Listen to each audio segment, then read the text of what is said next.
Quote, "That's why the participants want the secret history of the 2020 election told, even though it sounds like a paranoid fever dream.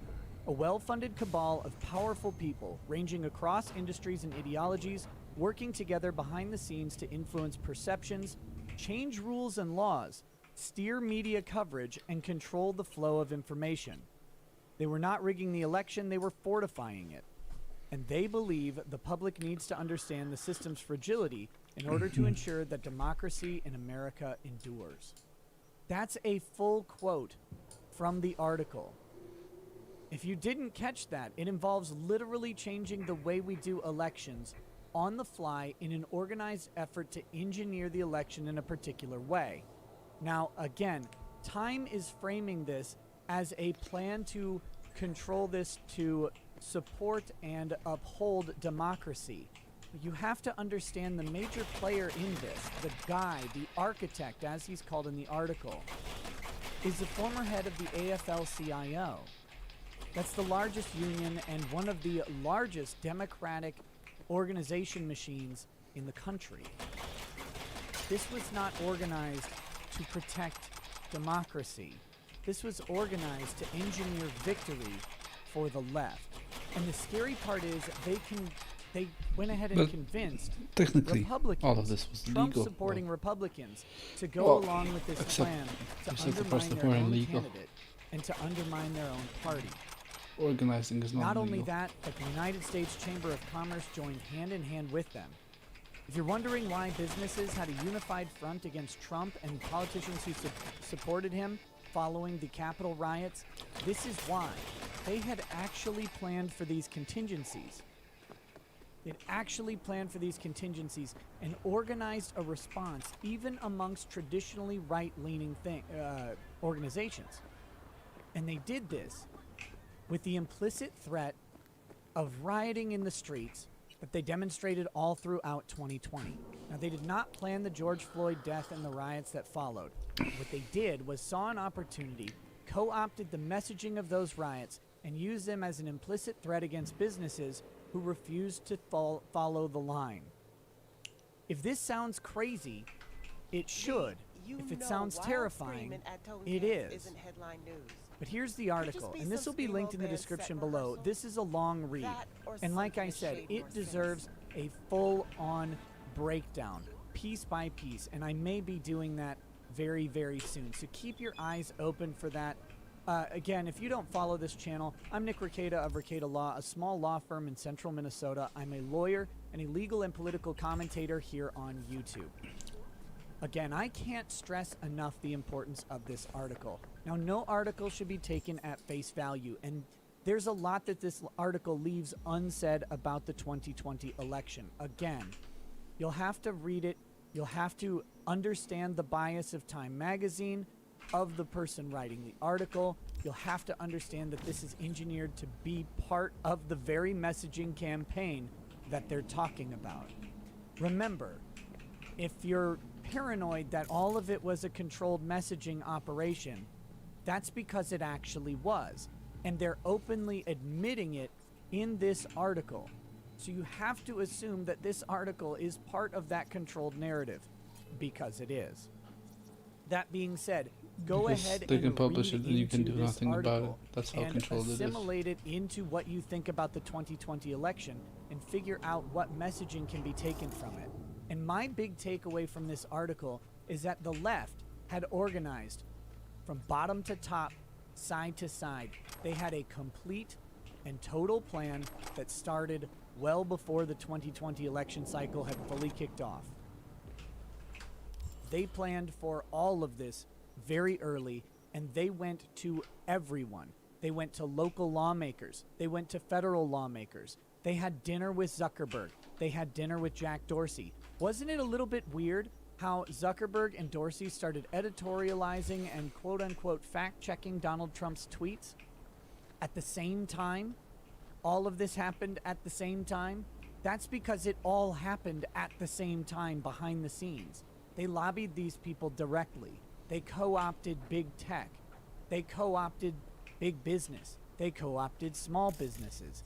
They went after everyone, and including the right. Organizations like the Lincoln Project, while not specifically named, are likely involved in some way in this. They went after everybody. The right, on the other hand, did not have an organized, unified approach to the election. And they probably left a lot of voters on the table because of that. The right was reliant on Trump's messaging entirely. And while Trump is an extremely charismatic figure that was very popular on the right, especially going into this election season, he was not able to maintain a unified approach to this in the way that this organization was. And that is the real story. It's not about voting systems. It's not about last-minute vote switches. While those may or may not have occurred, it's irrelevant to the underlying premise of the article. The article's premise is that it didn't matter what occurred. They have controlled the entire flow of information, rules, and messaging from jump through the inauguration, all the way. They regarded the vote itself as the first step in a 5-part plan. And until the right can get organized in this way, we're not going to see a right-wing victory or a right-leaning presidential election for a very long time. We have to understand the machinations we're up against, and we have to understand how to implement those policies in a way that support our priorities. And until we do, we're lost. Again, I really suggest that you read this article. It is a long one. I will try and do various breakdowns of each section. And until then, I'd love to know what you think about this. Drop a comment below. We'll talk soon. Peace. Peace. An amazing article has come out of Time magazine about a secret plan to control the results of the 2020 presidential election. Yes, you heard that right. Time magazine wrote an extremely detailed article talking about how a group of high-powered people planned and executed control of the results of the 2020 presidential election leading up to Election Day, on Election Day, and even forecasting the election fight that would follow, planning against it, and going ahead and being victorious in that plan. It details how they did every single step of it. Now, Time magazine is not laying this out as subverting the election, rigging the election, or anything like that. It is pitched as protecting the election because it's Time magazine. Now, you'll have to go ahead and make up your own mind about this article, but it is, if nothing else, absolutely fascinating, and there's a lot to learn about it. I wasn't really sure how to do this video. The article is way too long to go through piece by piece. I've considered setting up doing a multiple sort of sectional analysis of each part of the article and talking about each one in turn. I'm not sure if that's the best way to do it because people tend to watch the first video in a series and not really the rest of them. I may do it in an entire live stream. I'm not sure. It doesn't matter how I end up covering this. This article needs a ton of coverage because it has lessons for really both sides and all participants in an election, and it has real moral questions about what we should be okay with as a democratic or a republic society, okay? It's not about Democrats versus Republicans, it's about the ideas of a democracy versus a republic, and it's about what is actually allowable, and it's also about countering our own perceptions about how these things should be run. There are real lessons to be learned here from Republicans in their lack of organizational structure and a lack of a unified approach to the 2020 election. And if you take this article at face value, that is what cost Republicans the election. Now you can, again, make up your own mind about all sorts of other things, various voting systems, irregularities in counting, the post-election fights and how the courts refuse to intervene. You can do all that. But what you need to know, and what's laid out in this article, is that the entire narrative around all of those events was planned prior to Election Day, organized by extremely powerful people, and delivered in a way that was completely controlled.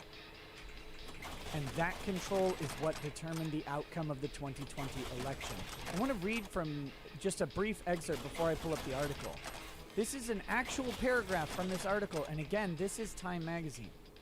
Quote, "That's why the participants want the secret history of the 2020 election told, even though it sounds like a paranoid fever dream. A well-funded cabal of powerful people, ranging across industries and ideologies, working together behind the scenes to influence perceptions, change rules and laws, steer media coverage, and control the flow of information. They were not rigging the election, they were fortifying it. And they believe the public needs to understand the system's fragility in order to ensure that democracy in America endures." That's a full quote from the article. If you didn't catch that, it involves literally changing the way we do elections on the fly in an organized effort to engineer the election in a particular way. Now, again, Time is framing this as a plan to control this to support and uphold democracy. You have to understand the major player in this, the guy, the architect, as he's called in the article, is the former head of the AFL-CIO. That's the largest union and one of the largest democratic organization machines in the country. This was not organized to protect democracy. This was organized to engineer victory for the left. And the scary part is they went ahead and convinced Republicans, Trump-supporting Republicans, to go along with this plan to undermine their own candidate and to undermine their own party. Not only that, but the United States Chamber of Commerce joined hand in hand with them. If you're wondering why businesses had a unified front against Trump and politicians who supported him following the Capitol riots, this is why. They had actually planned for these contingencies. They'd actually planned for these contingencies and organized a response even amongst traditionally right-leaning organizations. And they did this with the implicit threat of rioting in the streets that they demonstrated all throughout 2020. Now, they did not plan the George Floyd death and the riots that followed. What they did was saw an opportunity, co-opted the messaging of those riots, and used them as an implicit threat against businesses who refused to follow the line. If this sounds crazy, it should. If it sounds terrifying, it is. But here's the article, and this will be linked in the description below. This is a long read, and like I said, it deserves a full-on breakdown, piece by piece, and I may be doing that very, very soon. So keep your eyes open for that. Again, if you don't follow this channel, I'm Nick Rekieta of Rekieta Law, a small law firm in central Minnesota. I'm a lawyer and legal and political commentator here on YouTube. Again, I can't stress enough the importance of this article. Now, no article should be taken at face value, and there's a lot that this article leaves unsaid about the 2020 election. Again, you'll have to read it. You'll have to understand the bias of Time magazine, of the person writing the article. You'll have to understand that this is engineered to be part of the very messaging campaign that they're talking about. Remember, Right. Nick, if you're paranoid Nick that gets all the of it points was a controlled messaging for figuring this operation, out. that's because it actually was. And they're openly admitting it in this article. So you have to assume that this article is part of that controlled narrative, because it is. That being said, go ahead and read into this article and assimilate it into what you think about the 2020 election and figure out what messaging can be taken from it. And my big takeaway from this article is that the left had organized from bottom to top, side to side. They had a complete and total plan that started well before the 2020 election cycle had fully kicked off. They planned for all of this very early, and they went to everyone. They went to local lawmakers. They went to federal lawmakers. They had dinner with Zuckerberg. They had dinner with Jack Dorsey. Wasn't it a little bit weird how Zuckerberg and Dorsey started editorializing and quote-unquote fact-checking Donald Trump's tweets at the same time? All of this happened at the same time? That's because it all happened at the same time behind the scenes. They lobbied these people directly. They co-opted big tech. They co-opted big business. They co-opted small businesses. They went after everyone, and including Everyone. the right. Organizations like the They were Lincoln this Project, much while not more specifically named, motivated. are likely involved in some way in this, approach to this in the way that this organization was. And that is the real story. It's not about voting systems, it's not about last-minute vote switches. While those may or may not have occurred, it's irrelevant to the underlying premise of the article. The article's premise is that it didn't matter what occurred.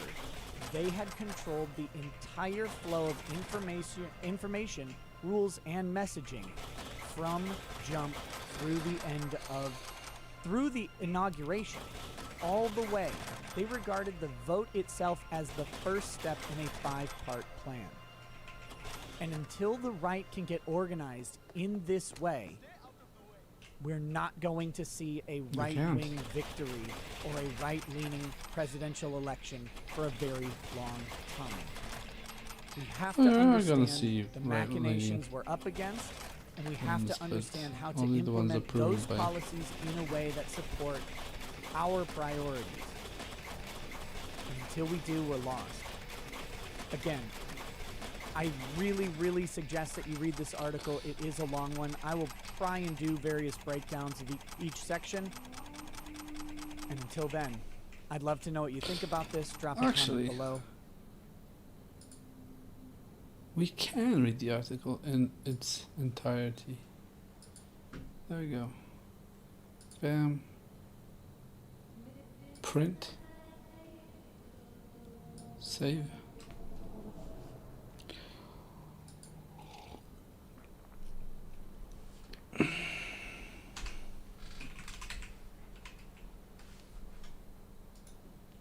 The secret history. Why does the... Oh look, first thing that we found that's interesting. The article title is The Secret History of Shadow Campaign That Saved the 2020 Election. But the file that you get from the page is The Secret Bipartisan Campaign That Saved the 2020 Election.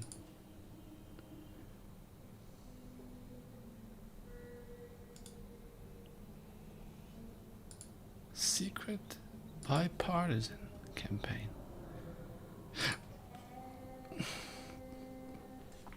Politics 2020 election, the secret history of the shadow campaign that saved the 2020 election. Illustration by Ryan Albrish for Time. First of all, we need a moment to read this because the woman wrote this.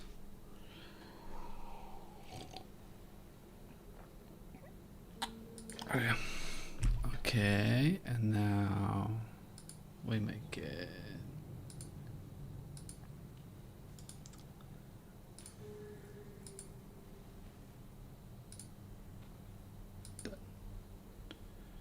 Bang. Time. By Molly Ball, February 4th, 2021, 5:40 a.m. Eastern Standard Time. A weird thing happened right after the November 3rd election. Nothing. The nation was braced for chaos. Liberal groups had vowed to take to the streets, planning hundreds of protests across the country. Right-wing militias were girding for battle.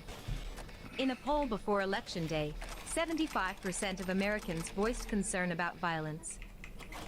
Subscribe. Instead, an eerie quiet descended. As President Trump refused to concede, the response was not mass action, but crickets. When media organizations called the race for Joe Biden on November 7th, jubilation broke out instead, as people thronged cities across the U.S. to celebrate the democratic process that resulted in Trump's ouster. A second odd thing happened amid Trump's attempts to reverse the result. Corporate America turned on him. Hundreds of major business leaders, many of whom had backed Trump's candidacy and supported his policies, called on him to concede. To the president, something felt amiss. It was all very, very strange, Trump said on December 2nd. Within days after the election, we witnessed an orchestrated effort to anoint the winner, even while many key states were still being counted. In a way, Trump was right. In a way. There was a conspiracy unfolding behind the scenes, one that both curtailed the protests and coordinated the resistance from CEOs. Both surprises were the result of an informal alliance between left-wing activists and business titans. The pact was formalized in a terse, little-noticed joint statement of the U.S. Chamber of Commerce and AFL-CIO published on Election Day. Both sides would come to see it as a sort of implicit bargain, inspired by the summer's massive. Subscribe. Sometimes destructive racial justice protests, in which the forces of labor came together with the forces of capital to keep the peace and oppose Trump's assault on democracy. The handshake between business and labor was just one component of a vast, cross-partisan campaign to protect the election, an extraordinary shadow effort dedicated not to winning the vote, but to ensuring it would be free and fair, credible and uncorrupted. For more than a year, a loosely organized coalition of operatives scrambled to shore up America's institutions as they came under simultaneous attack from a remorseless pandemic and an autocratically inclined president. Though much of this activity took place on the left, it was separate from the Biden campaign and crossed ideological lines, with crucial contributions by nonpartisan and conservative actors. The scenario the shadow campaigners were desperate to stop was not a Trump victory. It was an election so calamitous that no result could be discerned at all, a failure of the central act of democratic self-governance that has been a hallmark of America since its founding. Their work touched every aspect of the election. They got states to change voting systems and laws and helped secure hundreds of millions in public and private funding. They fended off voter suppression lawsuits, recruited armies of poll workers, and got millions of people to vote by mail for the first time. They successfully pressured social media companies to take a harder line against disinformation and used data-driven strategies to fight viral smears. They executed national public awareness campaigns that helped Americans understand how the vote count would unfold over days or weeks, preventing Trump's conspiracy theories and false claims of victory from getting more traction. After Election Day, they monitored every pressure point to ensure that... So, pre-lying about...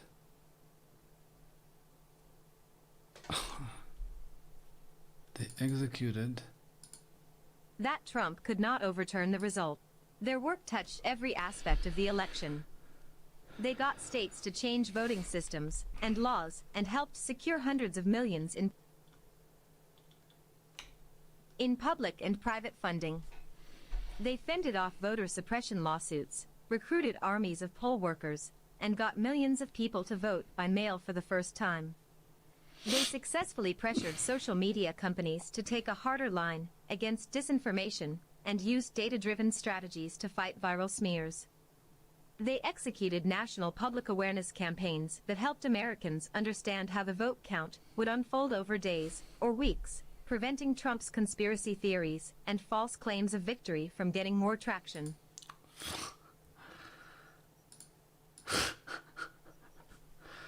We're gonna have as much time as we need to claim victory, but you're not gonna have the limited and constitutional time. By the way, and this is, nobody talks about this, but I want someone, I love someone,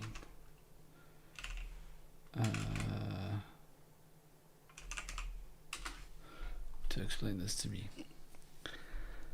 If the only jurisdiction over the election, even an election that's national, like the election of a national president, is local, meaning belonging to the state, then how does each separate state know that their voters have only issued one vote in that entire election? what I mean is, how does Michigan know that people who live and are registered as voters in Iowa have not already voted in Iowa by mail, for instance, and now are double voting in Michigan? How do you know? Is there a system? Is there something I don't know? Because I haven't seen anyone explain this bit. There was no left-wing public campaign to explain that this is impossible to double vote. I haven't seen one. Should Trump's campaign claim double voting, what could they do? They would have to concede, right? Electroshock, breach, health drops to 15%.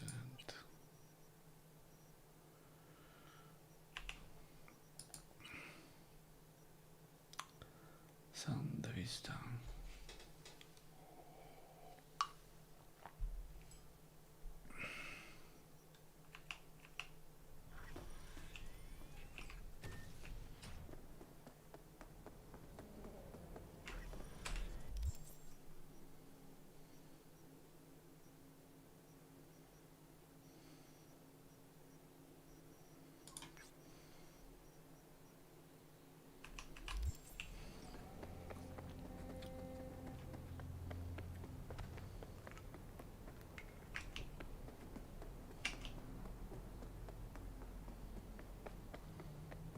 Or we just straight up go to Vic. I think we could do that.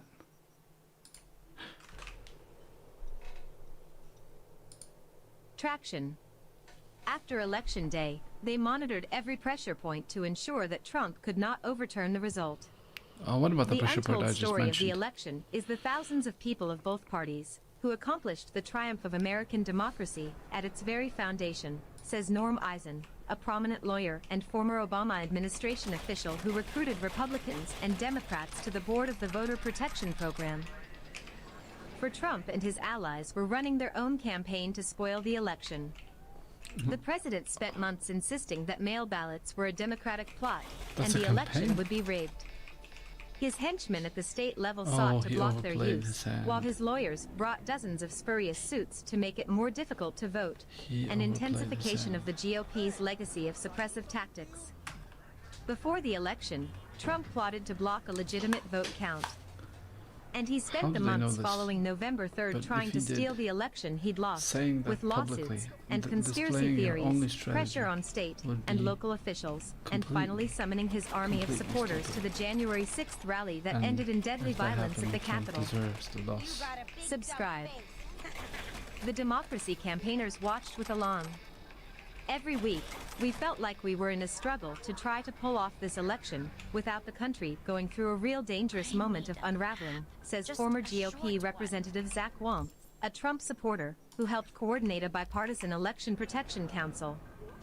We can look back and say this thing went pretty well, but it was not at all clear in September and October that that was going to be the case. Biden fans in Philadelphia after the race was called on November 7th Michelle Gustafson for time. Biden fan. This is the inside story of the conspiracy to save the 2020 election, based on access to the group's inner workings, never-before-seen documents, and interviews with dozens of those involved from across the political Mike spectrum. Podolzer. It is the Podol- story of an unprecedented, Podolzer. creative, and determined campaign, whose success also reveals how close the nation came to Podolzer. disaster. Every attempt to interfere with the proper outcome of the election was defeated, says Ian Basson, co-founder of Protect Democracy, a nonpartisan rule of law advocacy group. But it's massively important for the country. Protect them, law advocacy. I'd want to see their funding. Protect democracy. Protect democracy. Yep.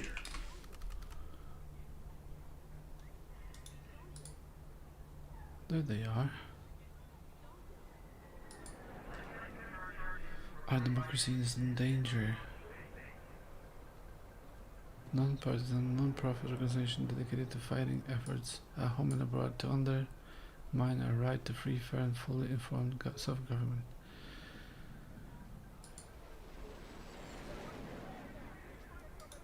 Protect Democracy Project.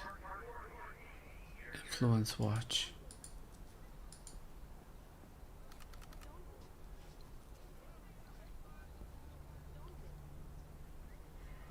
Left of Center Organization. Petition for resignation of authority. William Barr.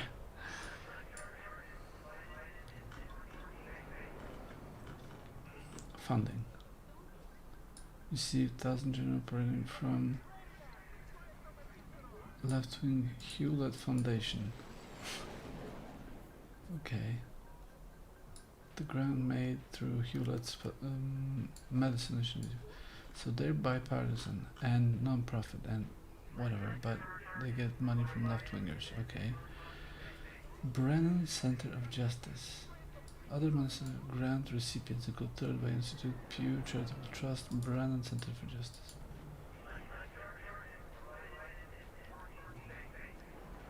Left of center priorities. Okay. Left of center. William Hewlett Organization.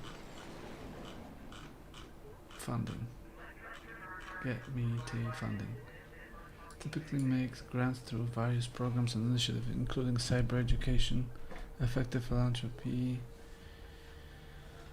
special projects.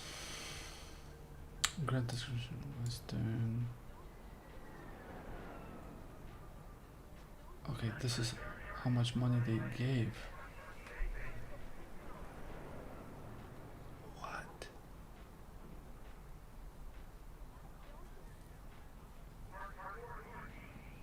That's a lot of money. Okay, environment. Oh my god, there's more. New venture fund. How did they get so much money?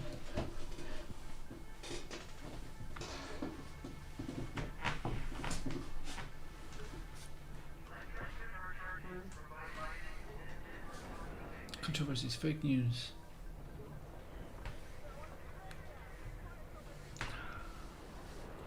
Combat fake news.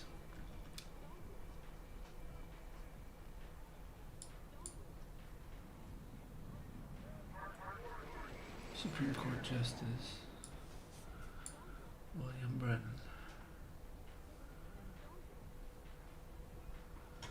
So Supreme Court Justice, law professor, dean, who clerked early in his career for, okay, so he's a friend of Brennan. Right. What else did they get money from? Protect Democracy. In his IRS filing, United Redemption Project, IRS form, cost sharing agreement, in which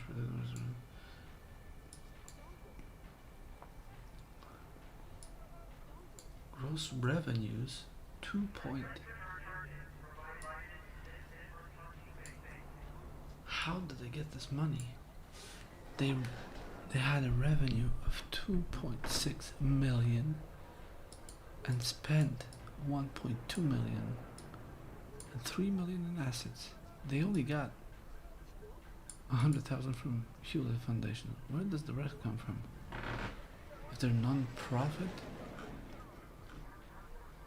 anti-Trump litigation organization. Where's anti-Biden litigation organization? Huh? Organized.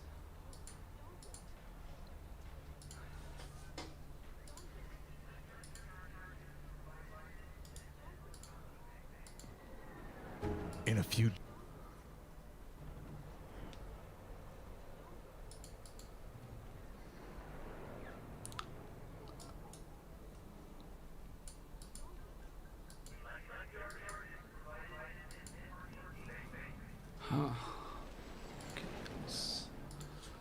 country to understand that it didn't happen accidentally. The system didn't work magically. Democracy is not self-executing. Subscribe. That's why the participants want the secret history of the 2020 election told. Even though it sounds like a paranoid fever dream, a well-funded cabal of powerful people, ranging across industries and ideologies, working together behind the scenes to influence perceptions, change rules and laws, steer media coverage, and control the flow of information. They were not rigging the election, they were fortifying it. And they believe the public needs to understand the system's fragility in order to ensure that democracy in America endures. The architect. Sometime in the fall of 2019, Mike Podhorzer became convinced the election was headed for disaster and determined to protect it. Why am I not running? This was not his usual purview. For nearly a quarter century, Podhorzer, senior advisor to the president of the AFL-CIO, the nation's largest union federation, has marshaled the latest tactics and data to help its favored candidates win elections. Unassuming and professorial, he isn't the sort of hair-gelled political strategist who shows up on cable news. Among Democratic insiders, he's known as the wizard behind some of the biggest advances in political technology in recent decades. A group of liberal strategists he brought together in the early 2000s led to the creation of the Analyst Institute, a secretive firm that applies scientific methods to political campaigns. He was also involved in the founding of Catalyst, the flagship progressive data company. The endless chatter in Washington about political strategy, Podhorzer believes, has little to do with how change really gets made. My basic take on politics is that it's all pretty obvious if you don't overthink it or swallow the prevailing frameworks whole, he once wrote. After that, just relentlessly identify your assumptions and challenge them. Podhorzer applies that approach to everything. When he coached his now adult son's Little League team in the DC suburbs, he trained the boys not to swing at most pitches, a tactic that infuriated both their and their opponents' parents, but won the team a series of championships. Trump's election in 2016, credited in part to his unusual strength among the sort of blue-collar white voters who once dominated the AFL-CIO, prompted Podhorzer to question his assumptions about voter behavior. He began circulating weekly number-crunching memos to a small circle of allies and hosting strategy sessions in D.C. But when he began to worry about the election itself, he didn't want to seem paranoid. It was only after months of research that he introduced his concerns in his newsletter in October 2019.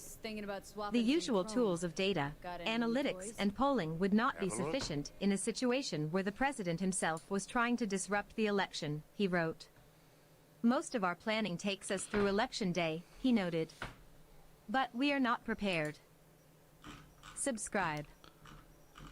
For the two most likely outcomes, Trump losing and refusing to concede, and Trump winning the Electoral College, despite losing the popular vote, by corrupting the voting process in key states. We desperately need to systematically red team this election, so that we can anticipate and plan for the worst we know will be coming our way. It turned out Podhorzer wasn't the only one thinking in these terms. He began to hear from others eager to join forces. The Fight Back Table, a coalition of resistance organizations, had begun scenario planning around the potential for a contested election, gathering liberal activists at the local and national level into what they called the Democracy Defense Coalition. Voting rights and civil rights organizations were raising alarms. A group of former elected officials was researching emergency powers they feared Trump might exploit. Protect Democracy was assembling a bipartisan election crisis task force. It turned out that once you said it out loud, people agreed, Podhorzer says, and it started building momentum. He spent months pondering scenarios and talking to experts. It wasn't hard to find liberals who saw Trump as a dangerous dictator, but Podhorzer was careful to steer clear of hysteria. What he wanted to know was not how American democracy was dying, but how it might be kept alive. The chief difference between the U.S. and countries that lost their grip on democracy, he concluded, was that America's decentralized election system couldn't be rigged in one fell swoop. That presented an opportunity to shore it up. The alliance. On March 3rd, Podhorzer drafted a 3-page confidential memo titled Threats to the 2020 Election. Trump has made it clear that this will not be a fair election, and that he will reject anything but his own re-election as fake and rigged, he wrote. On November 3rd, should the media report otherwise, he will use the right-wing information system to establish his narrative and incite his supporters to protest. The memo laid out 4 categories of challenges: attacks on voters, attacks on election administration, attacks on Trump's political opponents, and efforts to reverse the results of the election. Then COVID-19 erupted at the height of the primary election season. Normal methods of voting were no longer safe for voters, or the mostly elderly volunteers who normally staff polling places. But political disagreements, intensified by Trump's crusade against mail voting, prevented some states from making it easier to vote absentee and for jurisdictions to count those votes in a timely manner. Chaos ensued. Ohio shut down in-person voting for its primary, leading to minuscule turnout. A poll worker shortage in Milwaukee, where Wisconsin's heavily Democratic. Subscribe. Black population is concentrated, left just 5 open polling places, down from 182. In New York, vote counting took more than a month. Suddenly, the potential for a November meltdown was obvious. In his apartment in the D.C. suburbs, Podhorzer began working from his laptop at his kitchen table, holding back-to-back Zoom meetings for hours a day with his network of contacts across the progressive universe, the labor movement, the institutional left, like Planned Parenthood and Greenpeace, resistance groups like Indivisible and Move On, progressive data geeks and strategists, representatives of donors and foundations, state-level grassroots organizers, racial justice activists, and others. In April, Podhorzer began hosting a weekly 2.5-hour Zoom. It was structured around a series of rapid-fire 5-minute presentations on everything from which ads were working to messaging to legal strategy. The invitation-only gatherings soon attracted hundreds, creating a rare shared base of knowledge for the fractious progressive movement. How did this At the risk of not talking trash about the leak left, to there's not a right-wing lot press? of good information sharing, says Anat Shenker-Osorio, a close Podhorzer friend whose poll-tested messaging guidance shaped the group's approach. There's a lot of not invented here syndrome, where people won't consider a good idea if they didn't come up with it. Right?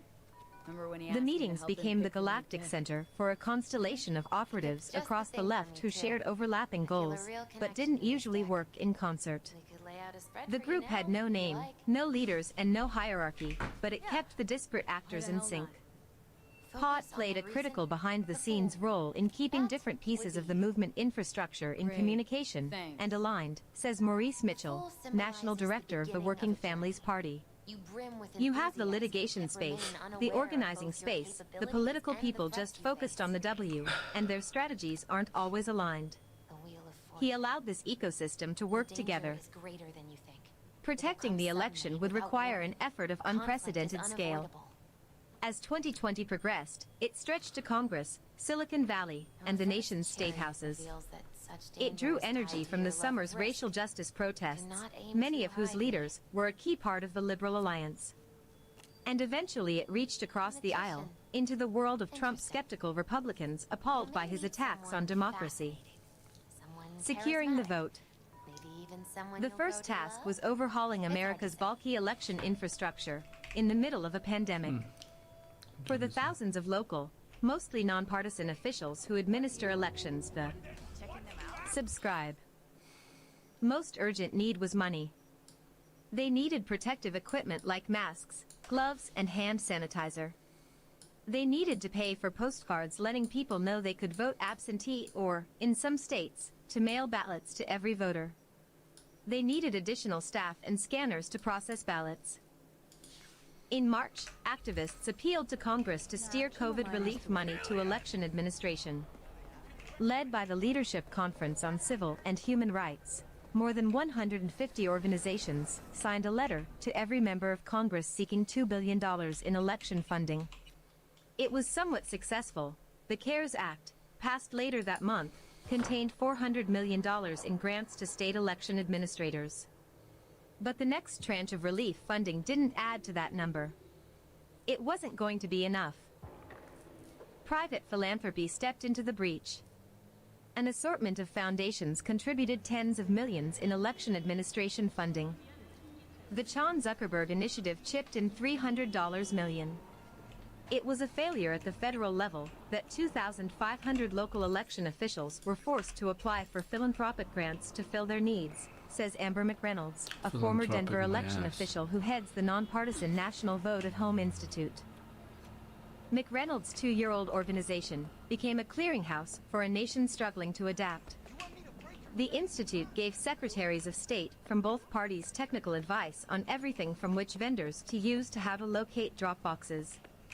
Local officials are the most trusted sources of election information, but few can afford a press secretary, so the institute distributed communications toolkits. In a presentation to Podhorser's group, McReynolds detailed the importance of absentee ballots for shortening lines at polling places and preventing an election crisis. The institute's work helped 37 states and D.C. bolster mail voting. But it wouldn't be worth much if people didn't take advantage. Part of the challenge was logistical. Each state has different rules for when and how ballots should be requested and returned. The Voter Participation Center, which in a normal year would have deployed canvassers door to door to get out the vote, instead conducted focus groups in April and May to find out what would get people to vote by mail.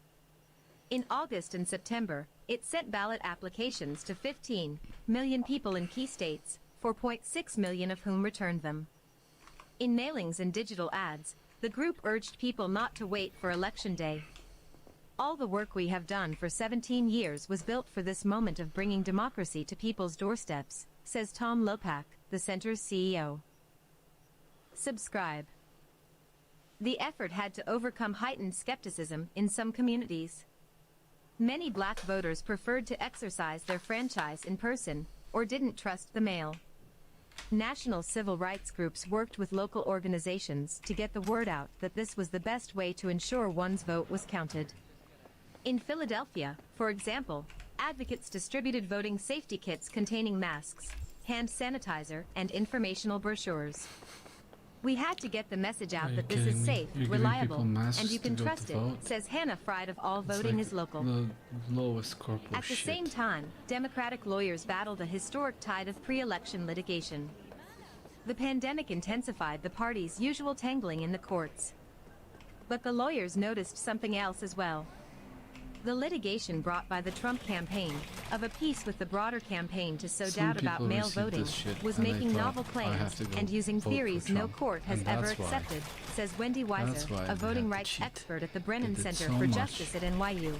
to activate They read people more to like vote. lawsuits But they designed to didn't send a know message they were rather than actually achieve a legal outcome. just more polarizing. In the end, nearly than half the electorate cast ballots by mail in People 2020, see through this shit. practically They a receive revolution in how people a vote. mask and vote About a and quarter they voted get early in pissed off. person.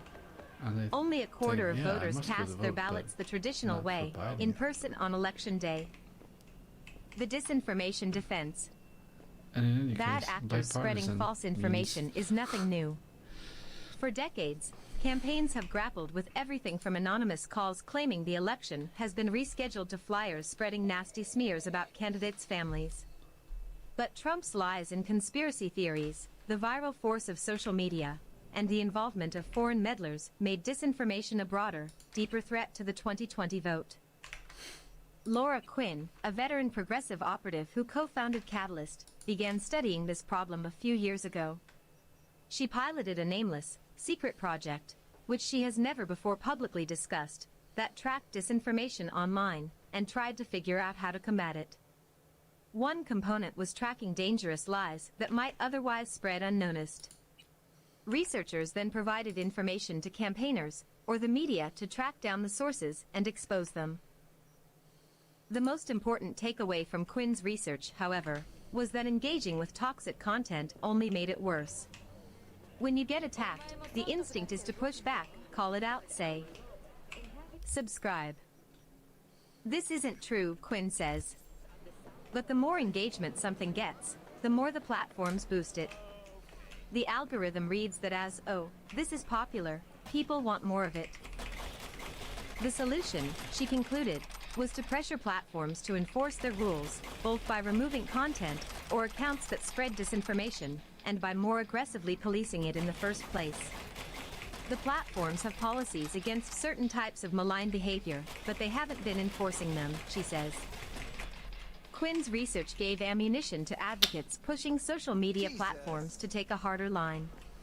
In November 2019, Mark Zuckerberg invited 9 civil rights leaders to dinner at his home, where they warned him about the danger of the election-related falsehoods that were already spreading unchecked. It took pushing, urging, conversations, brainstorming, all of... They're onto us. We need to stop them.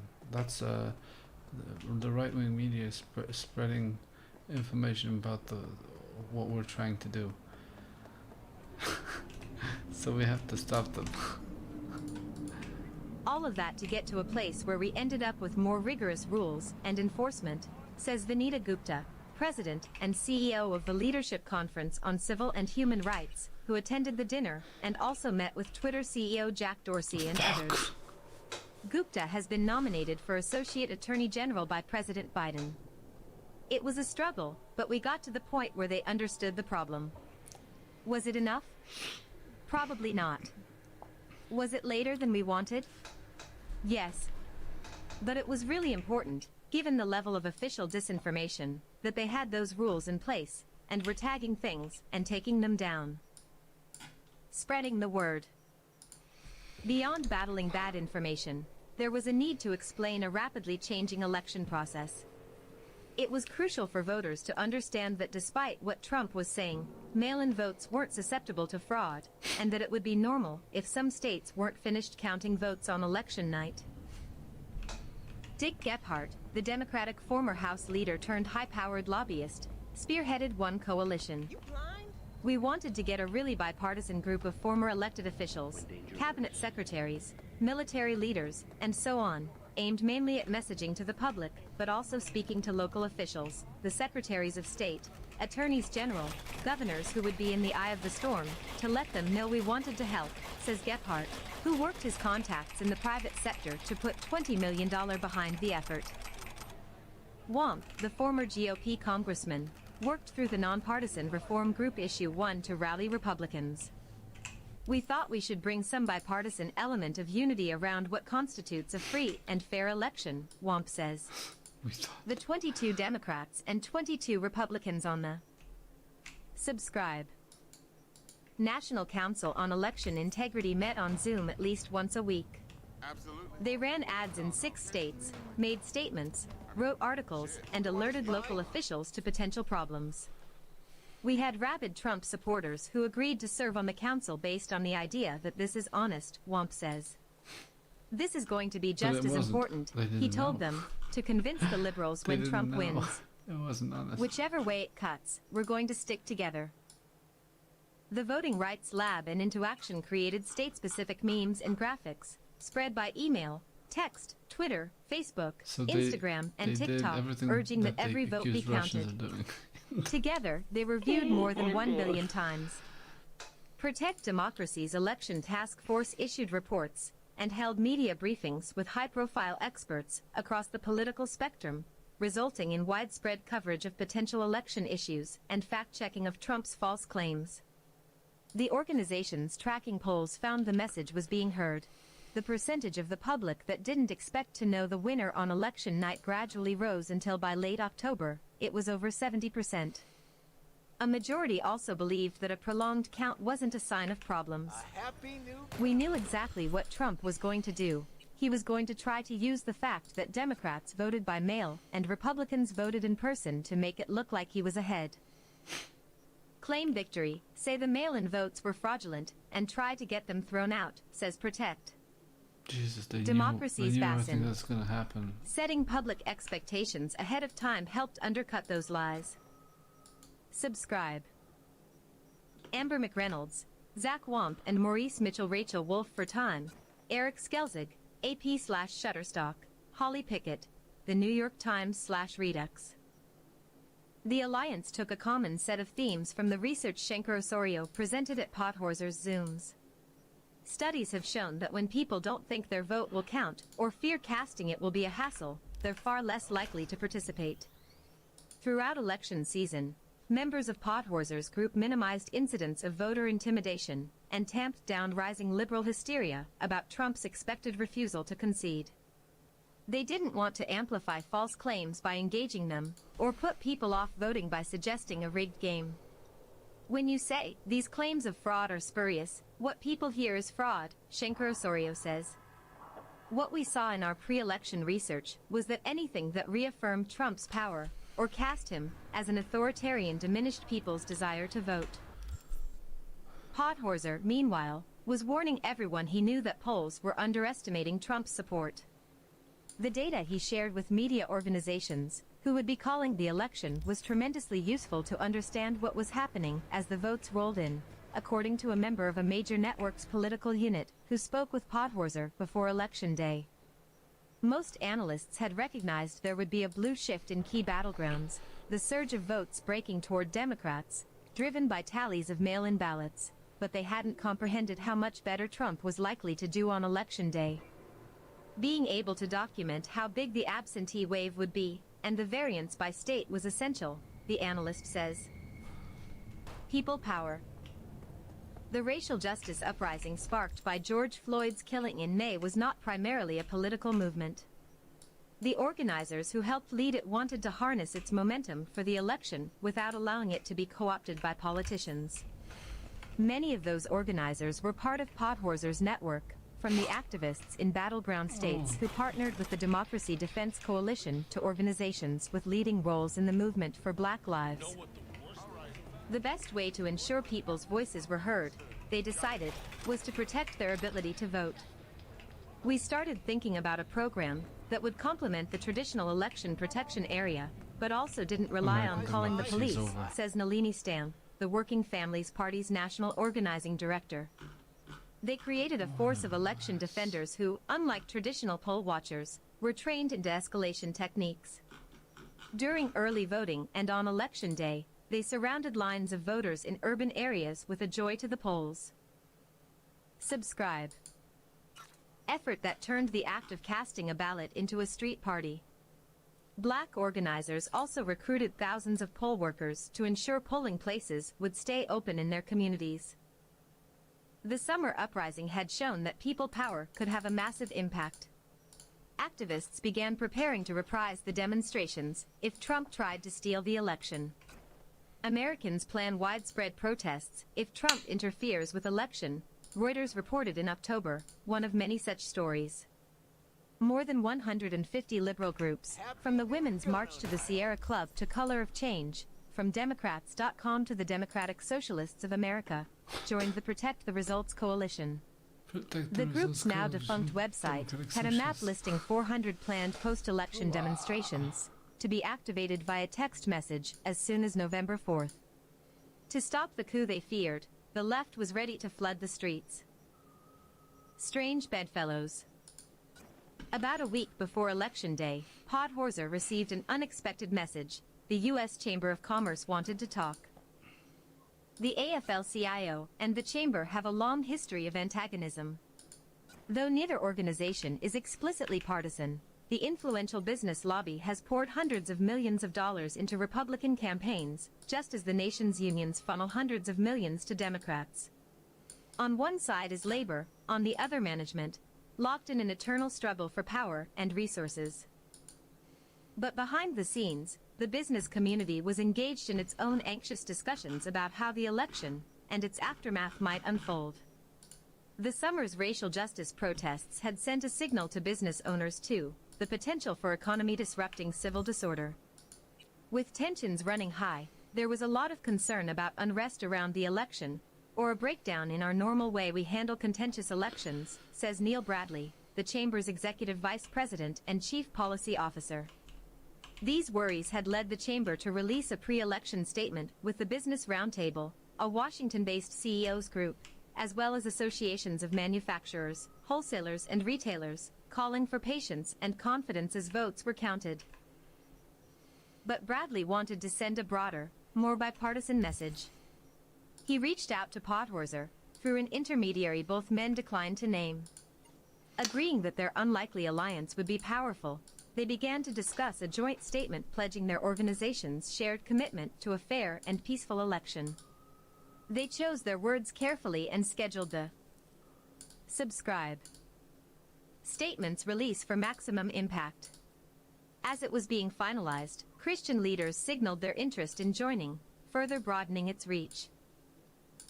The statement was released on Election Day, under the names of Chamber CEO Thomas Donahue, AFL-CIO President Richard Trumka, and the heads of the National Association of Evangelicals and the National African American Clergy Network. It is imperative that election officials be given the space and time to count every vote in accordance with applicable laws, it stated. We call on the media, the candidates, and the American people to exercise patience with the process and trust in our system, even if it requires more time than usual. The groups added, although we may not always agree on desired outcomes up and down the ballot, we are united in our call for the American democratic process to proceed without violence, intimidation, or any other tactic that makes us weaker as a nation. Showing up, standing down. Election night began with many Democrats despairing. Trump was running ahead of pre-election polling, winning Florida, Ohio, and Texas easily, and keeping Michigan, Wisconsin, and Pennsylvania too close to call. But Podhorzer was unperturbed when I spoke to him that night. The returns were exactly in line with his modeling. He had been warning for weeks that Trump voters' turnout was surging. As the numbers dribbled out, he could tell that as long as all the votes were counted, Trump would lose. The Liberal Alliance gathered for an 11 p.m. Zoom call. Hundreds joined. Many were freaking out. It was really important for me and the team in that moment to help ground people in what we had already known was true, says Angela Peoples, director for the Democracy Defense Coalition. Podhorzer presented data to show the group that victory was in hand. While he was talking, Fox News surprised everyone by calling Arizona for Biden.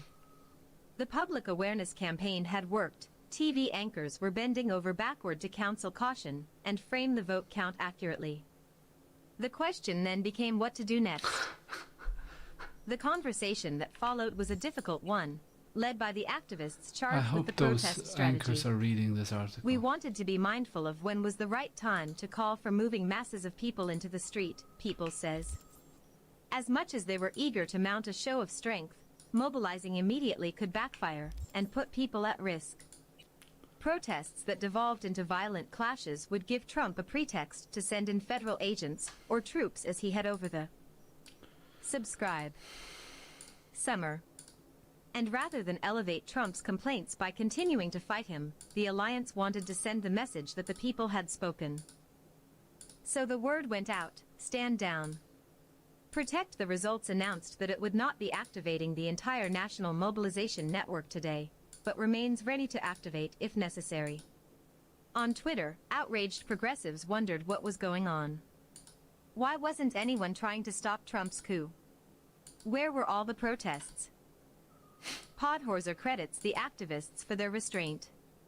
They had spent so much time getting ready to hit the streets on Wednesday. But they did it, he says. Wednesday through Friday, there was not a single Antifa versus Proud Boys incident like everyone was expecting. And when that didn't materialize, I don't think the Trump campaign had a backup plan. Activists reoriented the Protect the Results protests toward a weekend of celebration. Counter their disinfo with our confidence and get ready to celebrate. Read the messaging guidance Schenker Osorio presented to the Liberal Alliance on Friday, November 6th. Declare and fortify our win. Vibe, confident, forward-looking, unified, not passive, anxious. The voters, not the candidates, would be the protagonists of the story. The planned day of celebration happened to coincide with the election being called on November 7th. Activists dancing in the streets of Philadelphia blasted Beyoncé over an attempted Trump campaign press conference. The Trumpers' next confab was scheduled for 4 seasons total landscaping outside the city center, which activists believe was not a coincidence. The people of Philadelphia owned the streets of Philadelphia, crows the Working Families Party's Mitchell. We made them look ridiculous by contrasting our joyous celebration of democracy with their clown show. The votes had been counted. Trump had lost. But the battle wasn't over. The 5 steps to victory. In Podhorser's presentations, winning the vote was only the first step to winning the election. After that came winning the count, winning the certification, winning the electoral college, and winning the transition, steps that are normally formalities, but that he knew Trump would see as opportunities for disruption. Nowhere would that be more evident than in Michigan, where... Subscribe. Trump's pressure on local Republicans came perilously close to working, and where liberal and conservative pro-democracy forces joined to counter it. It was around 10 p.m. on election night in Detroit when a flurry of texts lit up the phone of Art Reyes III. A busload of Republican election observers had arrived at the TCF Center, where votes were being tallied. They were crowding the vote counting tables, refusing to wear masks, heckling the mostly black workers. Reyes, a Flint native who leads with the People Michigan, was expecting this. For months, conservative groups had been sowing suspicion about urban vote fraud. The language was, they're going to steal the election, there will be fraud in Detroit, long before any vote was cast, Reyes says. Trump supporters seek to disrupt the vote count at Detroit's TCF Center on November 4th. Elaine Cromie, Getty Images. The right wasn't listening to the left. He made his way to the arena and sent word to his network. Within 45 minutes, dozens of reinforcements had arrived. As they entered the arena to provide a counterweight to the GOP observers inside, Reyes took down their cell phone numbers and added them to a massive text chain. Racial justice activists from Detroit will brief worked alongside suburban women from Subscribe. Femmes for Dems and local elected officials. Reyes left at 3 a.m., handing the text chain over to a disability activist.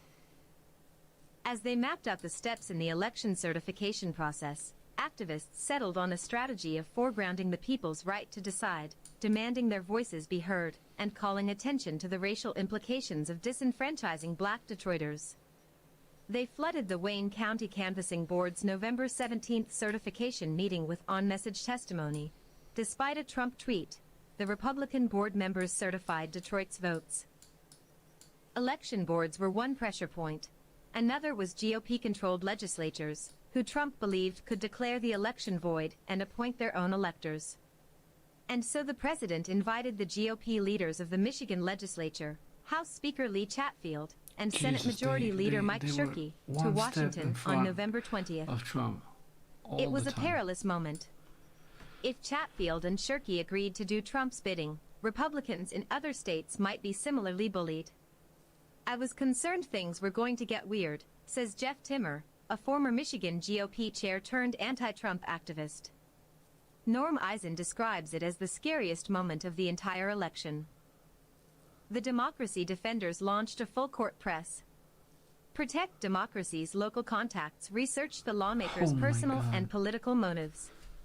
Issue 1 ran television ads in Lansing. It's gone. The Chambers Bradley kept close tabs on the process. It's completely Womp, the former Republican overturned. Congressman, called his former colleague Mike Rogers, who There's wrote no an point op-ed for talking the about Detroit politics in the newspapers US urging after this. officials to honor the will of the voters. There is no politics 3 in the US. former Michigan governors, Republicans John Engler and Rick Snyder, and Democrat Jennifer It's just a Granholm, mirage jointly of called for politics. Michigan's It's electoral just votes to be cast free of pressure from the White House. one side doing Engler, what a the- former head whatever of the fuck Business it wants. Roundtable, made phone calls to influential donors and fellow GOP elder statesmen who could press the lawmakers privately. The pro-democracy forces were up against a Trumpified Michigan GOP controlled by allies of Ronna McDaniel, the Republican National Committee chair, and Betsy DeVos, the former education secretary, and a member of a billionaire family of GOP donors. On a call with his team on November 18th, Bass invented that his side's pressure was no match for what Trump could offer. Of course he's going to try to offer them something, Bassin recalls thinking. Head of the Space Force. Ambassador to wherever. We can't compete with that by offering carrots. We need a stick. Subscribe. If Trump were to offer something in exchange for a personal favor, that would likely constitute bribery, Bassin reasoned. He phoned Richard Primus, a law professor at the University of Michigan, to see if Primus agreed, and would make the argument publicly.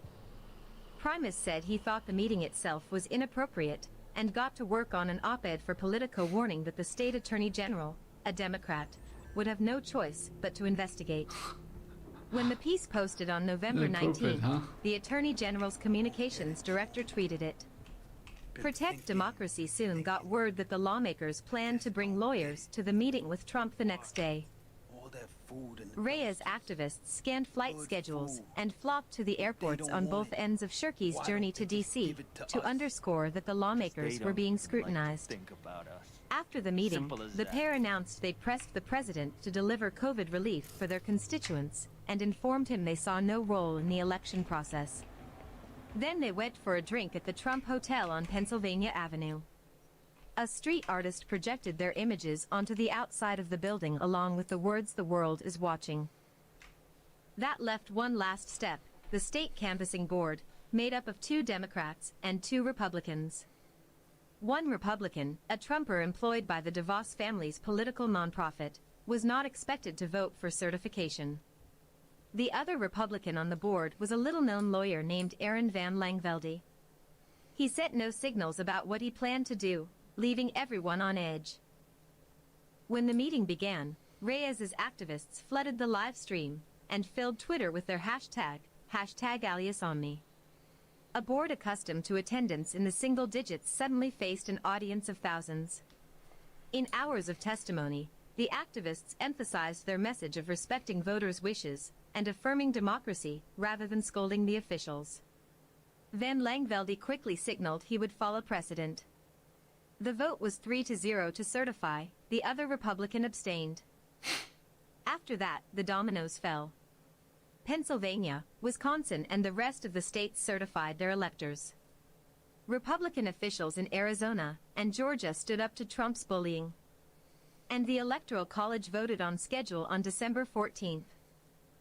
How close we came. Jesus Christ. There was one last milestone on Podhorser's mind, January 6th. On the day Congress would meet to tally the electoral count, Trump summoned his supporters to D.C. for a rally. Subscribe. Much to their surprise, the thousands who answered his call were met by virtually no counter-demonstrators. To preserve safety and ensure they couldn't be blamed for any mayhem, the activist left was strenuously discouraging counter-activity. Podhorser texted me the morning of January 6th, with a crossed fingers emoji. Trump addressed the crowd that afternoon, peddling the lie that lawmakers, or Vice President Mike Pence, could reject states' electoral votes. He told them to go to the Capitol and fight like hell. Then he returned to the White House as they sacked the building.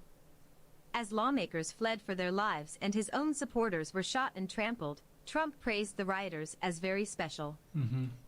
It was his final attack on democracy, and once again, it failed. This previous paragraph tells you what kind of reality, what kind of democracy is being protected. Shit. Failed. By standing down, the democracy campaigners outfoxed their foes.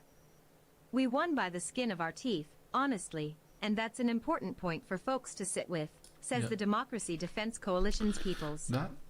There's an impulse for some to say voters decided and democracy won.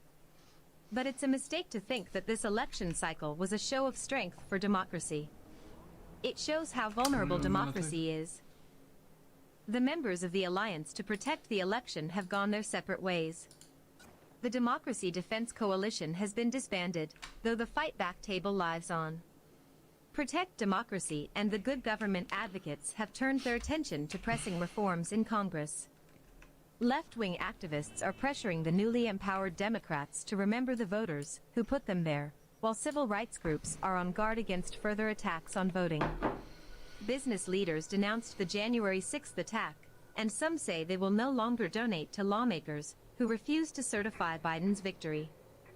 Podhorser and his allies are still holding their Zoom strategy sessions, gauging voters' views, and developing new messages.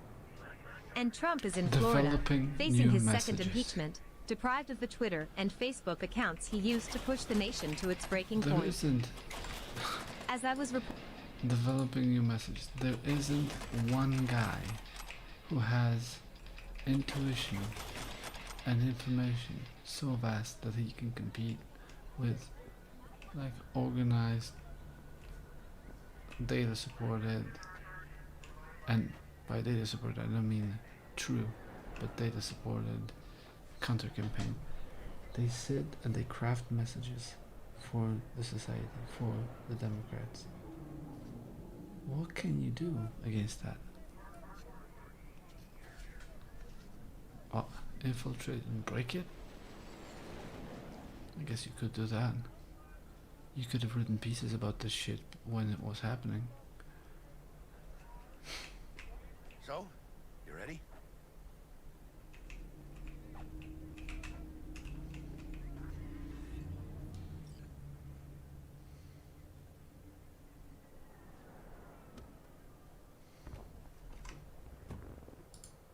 Reporting this article in November and December, I heard different claims about who should get the credit for thwarting Trump's plot. Liberals argued the role of bottom-up people power shouldn't be overlooked, particularly the contributions of people of color and local grassroots activists. Others stressed the heroism of GOP officials like Van Langvelde and Georgia's Secretary of State Brad Raffensperger, who stood up to Trump at considerable cost. The truth is that neither likely could have succeeded without the other. It's astounding how close we came, how fragile all this really is, says Timmer, the former Michigan GOP chair. It's like when Wile E. Coyote runs off the cliff. If you don't look down, you don't fall. Our democracy only survives if we all believe and don't look down. Subscribe. Our democracy only survives so long as we're all consequentialists. No, our candidate can only win so long as we're all consequentialists and we're willing to sacrifice everything, including our dignity. Ain't going anywhere unless we do this, V. Our dignity and our morals, our souls, our money, everything. Oh, this just keeps getting better. Our families, futures. Excelsior? The Excelsior is a package tailored to our premium clientele. Top quality don't come free, you know. Now watch. Delamain, initiate combat mode. My apologies, but you do not appear to be in any sort of imminent danger. Huh. Oh well. Trust me, you'll mow down an army of Saka ninjas if it comes down to it.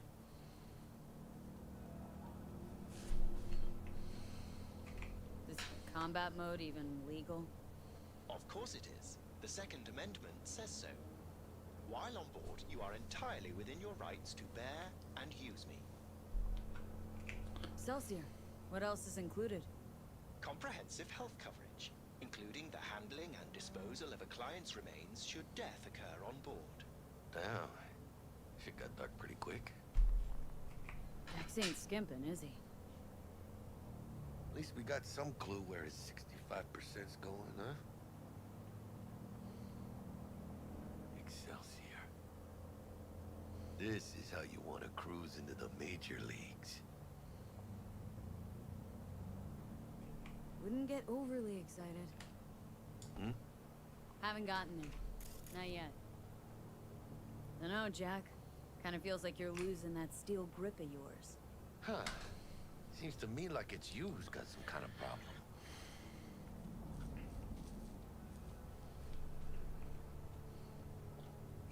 We Need are you to keep nearing your our head clear and destination. in the game. We got a job to do. It's never, ever been clearer in my whole fucking life. Let me explain something to you, V. My whole life I've spent in this shit around us. And I ain't going back.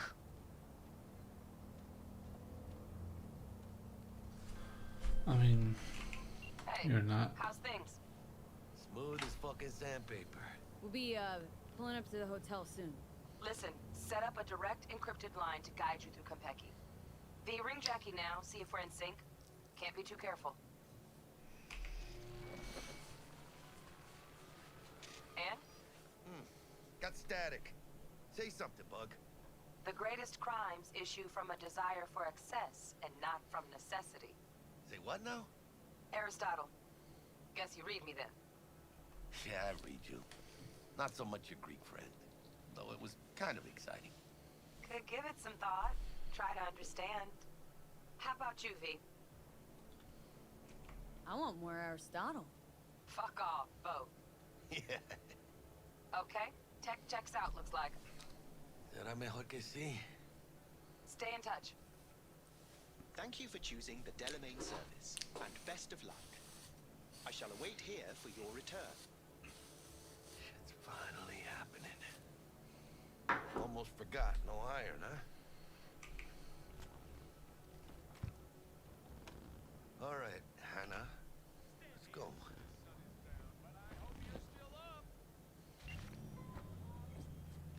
Hold on. Let me grab the flathead.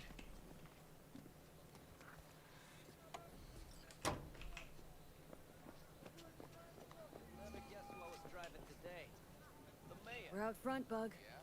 Remember, reservations in your name, Ramon. Welcome to Kentucky. You're there to meet Hajime Taki, military tech department rep. Papers are for the flathead. Don't worry. Got this. Welcome to Kentucky Plaza. Please come through single file. You got it, home. Sir?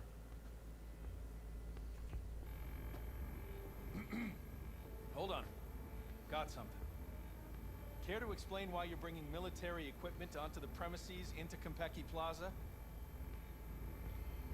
I don't intend to explain myself to you or anyone else. Actually, we have rules, see? And they say you have to. Ah, you are here to see Taki-san, am I right? Please, accept my apologies for the confusion. This should only take a moment, ma'am.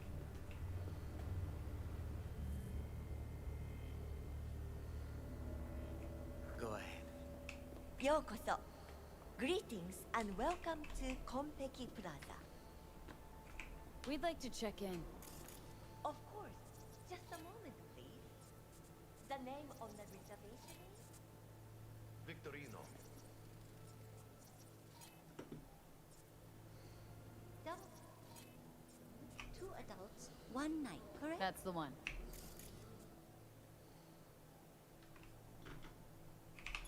Perfect. I'll go ahead and notify Taki-san of your arrival. Shit, no good. Not part of the plan. Talk her up, V. Stall. That won't be necessary. We'll go freshen up first. Notify him ourselves. But Taki-san is expecting me. No? Rita, you know how long we've been traveling? 18 hours from New Barcelona. With the delay on Medikey because some cyberpsycho blew himself into bits inside the terminal. Nightmare. Of course, I understand. You'll be in... That is lastly sweet. Oh, one more little formality. Please validate your SID chip. Honor's all yours, Hannah. Everything seems to be in order. We wish you a pleasant stay. Thank you. Better get going.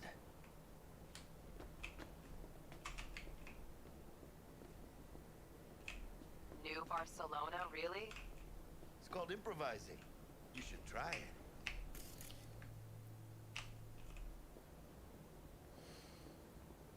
What do you think, Hannah? Quaint, cozy. Not like the hotel we had in Zurich for that convention. Don't need that, Jack. Enough. What? We're taking this seriously.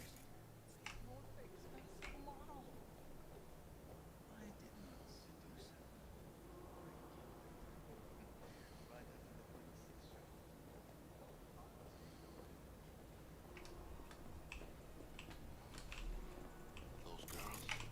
I don't know. Bar don't look too shabby. The top of the line. Welcome to Konpeki Plaza. We don't do reservations weekdays, so feel free to grab any available table. Or a couple of stools at the bar if you prefer. Could bring Misty here one day when we close this deal. Wouldn't hurt to take a peek inside. Shit. look like some fucking traveling salesman with this case. Going upstairs. And when I say heads are gonna roll, I don't mean it as a fucking turn of phrase. Had enough, guy? Don't you think? Making the other customers uncomfortable.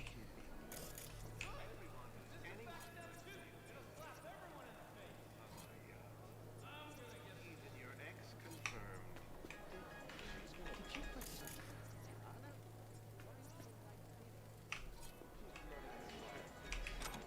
A Vaush, a Manet, 2 Basquiat miniatures, nothing but classics.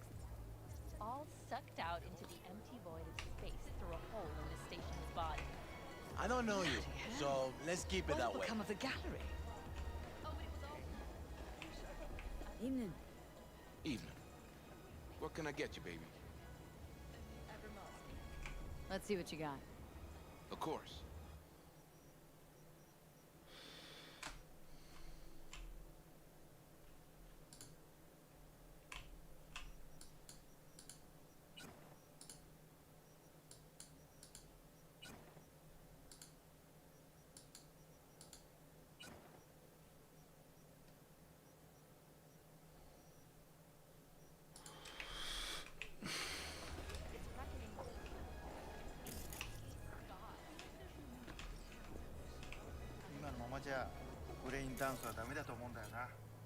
Hideyoshi Oshima. 笑いといえばコメディだし、恐怖はホラーだし、恋愛はダブルロマンスじゃん。ジャンル映画の方法を使ってるだけでしょ。感情表現ってそうじゃないんじゃないかな。だから今東京のチームと実験をしてるんだよ。人間の感情がもっと豊かな作品を作ろうと思ってね。例えば嬉しいけど物悲しいとか、落ち着いてるけど何か不安を感じるとか、そういう感覚ってあるでしょ。僕はリアルを感じてもらいたいんだよ。もちろん現実には体験できない物語を通してね。Hey. ああ、すいません。今時間ないんで。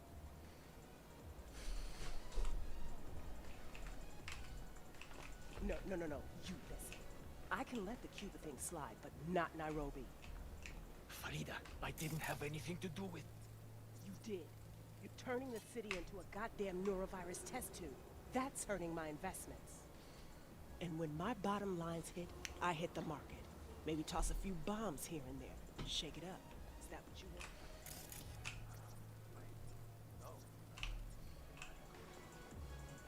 Embargo.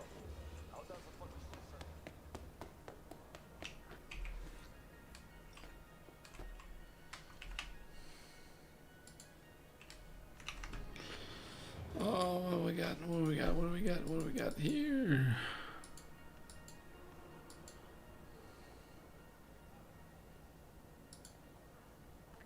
I know I'm going to be clicking a lot now. So there's not going to be... Hold on.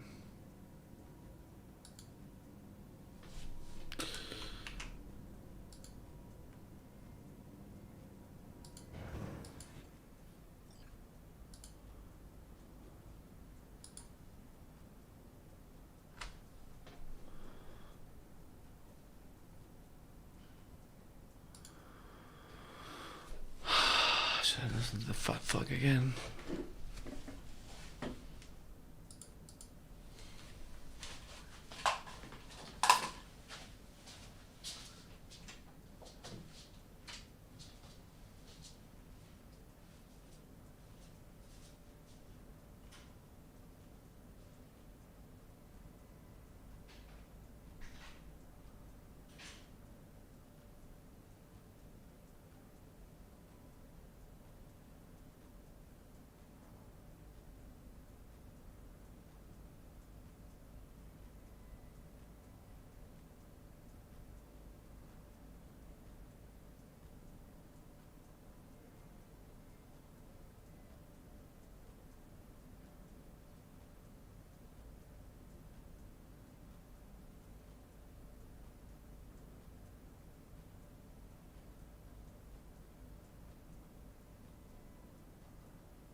if I'm gonna do it, I'm gonna need something.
mad at me. It is You're the just mad. aesthetic. You're No, it angry and you're it is the sad and you're aesthetic. bitter. It is the aesthetic. It is the aesthetic of what you do. But he rambles more than I do. Your content is extremely similar to what Sargon does. Turn on a webcam, talk about shit that you know nothing about. Okay. What do I not know anything about? Used to be You an notice that you aren't SJW. answering Now, any please, questions let's because you forgive have the nothing sin. to say. You're rambling. What do I not know about, I'm by not the way? rambling. What do I not know about? Are you drunk, by the way? No, it's just free. I'm trying to look for an excuse to your behavior. So I just have to say, by the way, to move to an earlier point, because you're like How drunkenly very stumbling from generous one to of you. another. How very generous. Even if I had of you. wronged Now, you, what is your final solution I'm gonna to mute the you again. Jewish? So even if I had wronged you really hard back in like 2018 or 2017, with your behavior, I genuinely don't know Он так натурально смеялся. if it would be productive to apologize to you. So I muted you.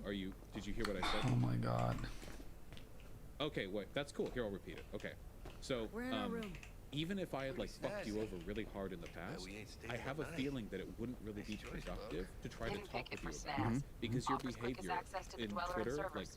from my interactions with you, has made you come off like a spiteful Now you lunatic. fire up the flathead It doesn't and find seem the like shaft it would be a issues. productive Are engagement. you Simple enough? surprised that I am Simplicity angry sometimes with these toughest to people? master. I mean, No, are I you didn't say you were genuinely angry. I said you surprised? were a spiteful Yours lunatic. truly. That one's mine. It's okay to be Spiteful angry. Where's the lunatic. shaft? You know, Put up on the your scanners, look around. 22nd of December Got a winner. 2017, Jackie, a how's the Nazi flathead called looking? my mum, pretended to be a police officer, and told her that she had to come and identify my dead corpse because I had committed suicide. You know, I went through a year of bullshit. Okay. Wait, did she Because make the that people call? who I Was she the one on the Shut other the end? fuck up and let people finish, fat boy. What does Shut this have the to do with fuck up. Shu? You know exactly. You know just as well as me that Shu jumped Just gonna stand there onto and look that at it? bandwagon. Gonna Wait, have to switch Shu to manual. That told Shu had you? deep alt-right, V, take that the Shu control had shot deep from Jackie. alt-right Gonna association. link your Kiroshis to Yeah, surveillance You know pretty that. weird. Guide the I pod. talked with You her know about that. You know that. And I am not Why the only me? Why person do I she gotta fucked slide over. You know Unlike that. someone, I haven't run on my tab with Vic. Okay. That last gen Why don't you firmware. talk with her? You can unabsolve her. Just do I it. did, and she Got- lied to me. Got all day. And I didn't appreciate that. What is she? Here. Here goes. Well, she lied to me saying, I don't Patching know you why through you to are angry in-camp with view. me. I explained it to her in detail. And then a week later, she did a live stream where she just flat out lied. Said, I have no idea Okay. why he Got a doesn't clear like me. view. Well, it, You can't just go okay. knocking people out of their Why don't you Get him to talk the with next her? You can vent. unabsolve her. I did, and she lied to me. And I didn't appreciate that. What is she? Well, she lied to me saying, I don't know why you are angry with me. I explained it to her in detail. And then a week later, she did a live stream where she just flat out lied. Said, I have no idea why he doesn't like me. Well, it might have been that you were irrational enough that she wasn't able to get a clear picture of why you were upset.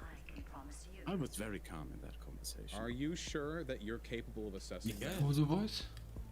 Yes. Okay. Okay, flathead's You in. seem to be completely incapable. If I had talked of with a Shu, cer- how should I have handled that conversation? Like, should I have brought this stuff up? I and don't she think you said- should have handled this at all. He addressed So I the shouldn't police have should have handled this housekeeper at all. finds him. Note No, inside you said, could have talked to "Sorry Shu. for the mess." That's fine. You can Okay, talk to then how- whoever you can talk to whoever you want, mate. What now? Right. But this how do- impression you helped create, that she's now this reformed leftist, Let's see what's on the it's subnet. just sickening. Right, It's on it. gross. I don't think Because she's there's a so many leftist. people out there who Got a know smart it's room not pin. true. She's a social democrat. I don't even think that No, she's a leftist. not in the least. And I don't think at any point that I've said I she's don't reformed believe she's either. anything. I don't believe What she's does that do with anything. TV? If I said, I believe wait, she will. chat, I'm actually asking. I believe she will say whatever she has to say to get clicks and views. Chat, have I ever said that And I she's think you reformed? just, Terrarium's got I control. believe you But he's a just bite facilitated a always rebrand. itching for a ride. And you shouldn't have. I give him a ride. But what did I do to facilitate Terrarium's that? got a temp and air quality controller. Honey, stick to wiping that grass. Cream, yeah. No, I'm like, flag. because you're You saying spent I an can talk, entire but I year. can't talk. I want to know what the... You spent an entire year, mate. You spent an entire year with her. I've only talked An with her like entire 4 year, times. streaming her constantly. This fucking stream you did was, oh, please talk about how much of a bad anti-SGW you used to be without ever actually addressing I've only anything had you like ever a did couple or of streams said. with her. Like, what stream? Can you give me like a sentence? And you or a created the paragraph? impression that everything she did was somehow irrelevant. She had to take Hey, notice Buck, it of worked. actually addressing Hey, anything say you nothing ever yet. did. Got an Yeah, idea how much streaming those how things cost? constantly Keep moving. this No time fucking for fat stream fat. you did was, oh, please talk about how much of a bad anti-SGW you used to be without ever actually addressing anything had, you like, ever a did couple of or streams said. with her. Oh, and most of them were like this, right?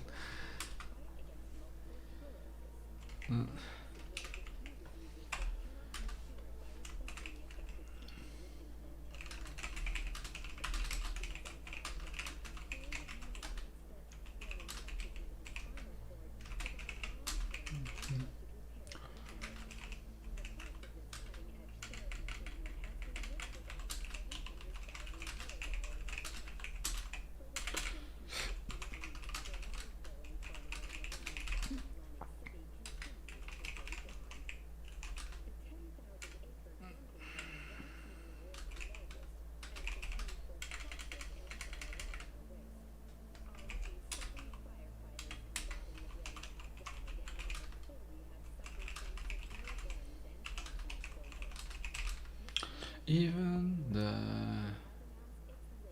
beast.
Should have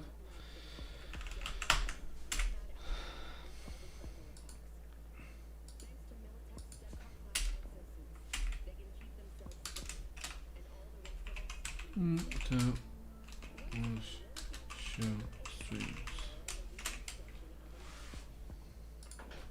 Like, what stream? Can you give me like a And sentence? you or a created the paragraph? impression that everything she did was somehow Give me irrelevant. a She had to sentence. take no response. Like Ever a did couple or of streams said. with her. Like, what stream? Can you give me like a sentence? And you or a created the paragraph?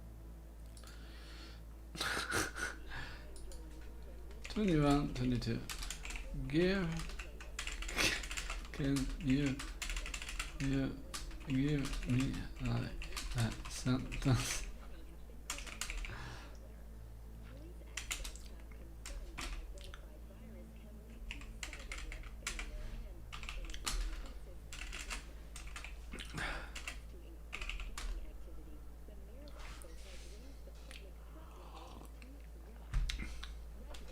I suppose the best evidence of being the would be to list of questions Vaush asked you on those streams.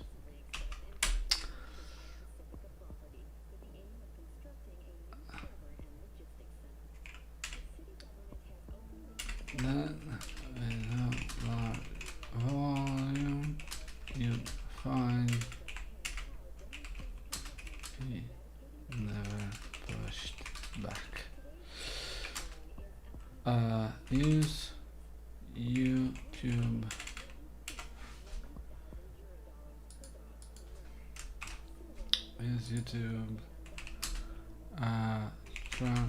function and I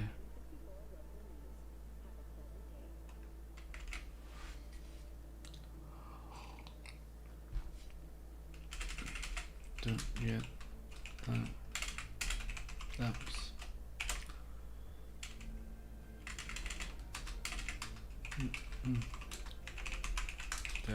Down.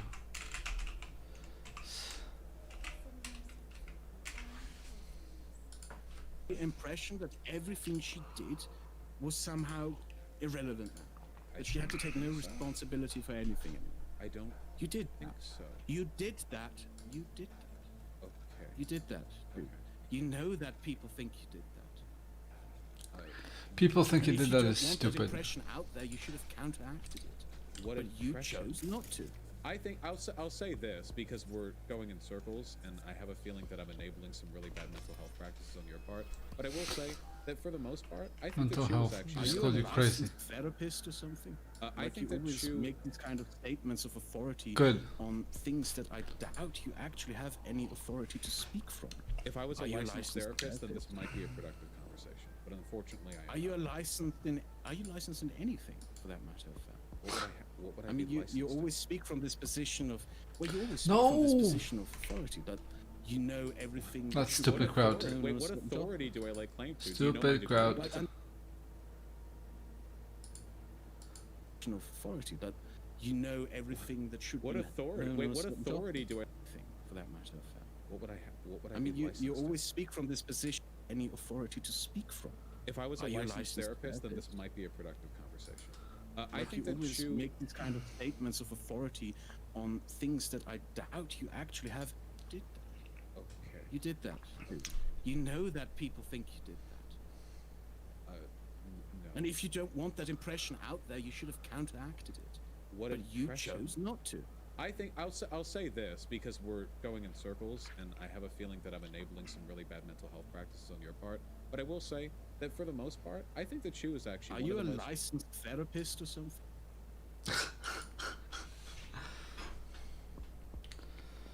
Johan.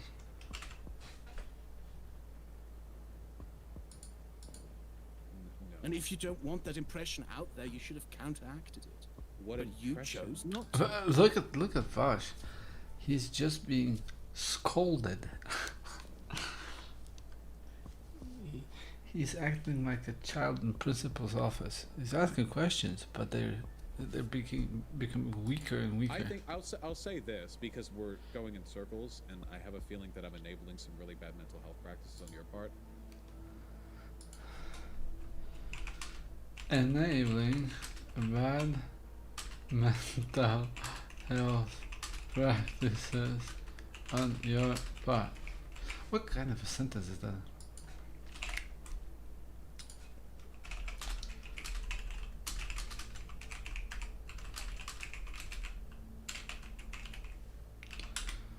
Should have pushed harder on Vaush.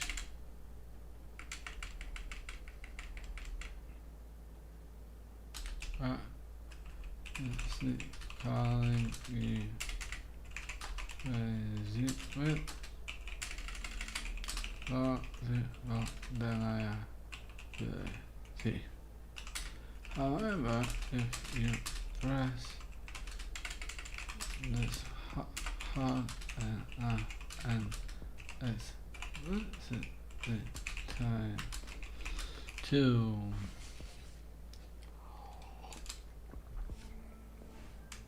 speaking from he does not have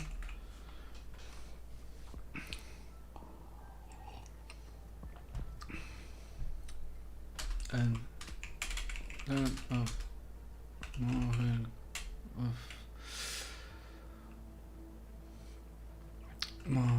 to a right.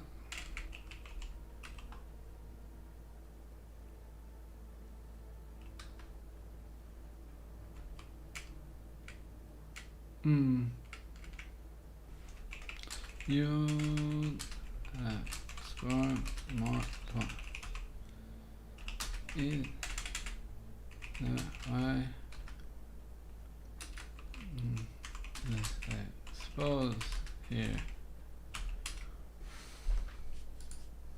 But I will say that for the most part, I think that Shu is actually... He doesn't actually care about mental health. Yours or otherwise if he uses it.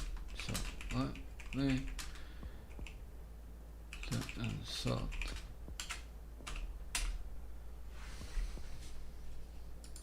Are you a licensed therapist or something? I think you that always Shu... make these kind of statements of authority on things that I doubt you actually have any authority to speak from. If I was a Are you licensed therapist, then this might be a productive conversation. But unfortunately, I am. Are you licensed in anything, for that matter of fact? What would I I mean, you always speak from this position of... Well, you always speak from this position of... Chat is doing... Chat is doing... Ape job. So... Nice. Nice. What? Responsible community. Authority that you know everything that should What be authority? known Wait, on a what certain authority topic. do I lay claim to? Do you know my degree? Like, It's a and you always bachelor's degree. You backpedal when people then call you out on that. What? I mean, what do you actually know? What do you actually have any kind of Okay, experience wait, hold in? on. Bad mental health practices. Hold on. Oh yeah, I have a driver's license. I'm licensed to drive in the state of Washington, California. So. Jesus, fuck you, fucking idiot. Anyway, What you you? can do Uber. No, I think you need an extra license to do qualification. Commercial driving. You can do Uber. I can also drive to the grocery store. Anyway, for what it's worth, I do think that Shu is a really sincere person from my conversations with her. I do think that maybe Shu has been very flippant about the potential consequences of her behavior in the past. But I've seen something really special happen with her community over the past year. I've seen a lot of fans of hers who used to be really like ignorant to fascism, like center-leaning, fence-sitting, like kind of dipshitty types, really get more involved in left-leaning action. I've seen a lot of fans of hers who used to be really like ignorant to fascism, like center-leaning, fence-sitting, like kind of dipshitty types, really get more involved in left-leaning action. And qualification. Commercial driving. You can do Uber. I can also drive to the grocery store. Anyway, for what it's worth, I do think that Shu is a really sincere person from my conversations with her. I do think that maybe Shu has been very flippant about the potential consequences of her behavior in the past. But I've seen something really special happen with her community over the past year. I've seen a lot of fans of hers who used to be really like ignorant to fascism, like center-leaning, fence-sitting, like kind of... I do think that maybe Shu has been very flippant about the potential consequences of her behavior in the past. But I've seen some... Let's see. 04. I've seen something special at her.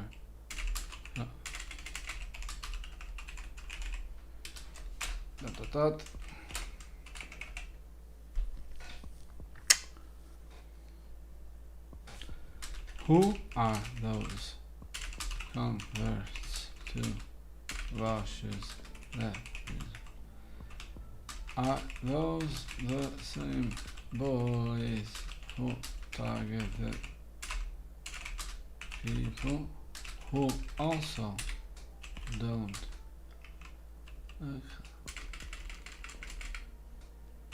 like you?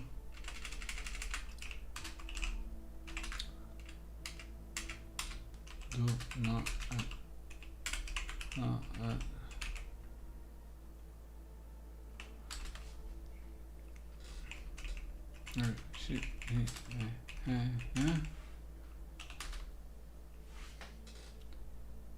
This is Vaush. Pope Vaush giving them his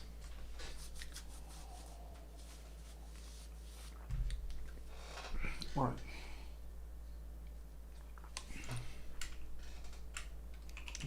Something that is better than life on here.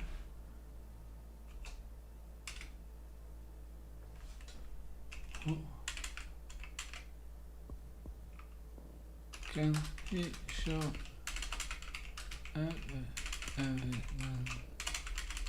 those people exist and are not just a figment of someone's imagination?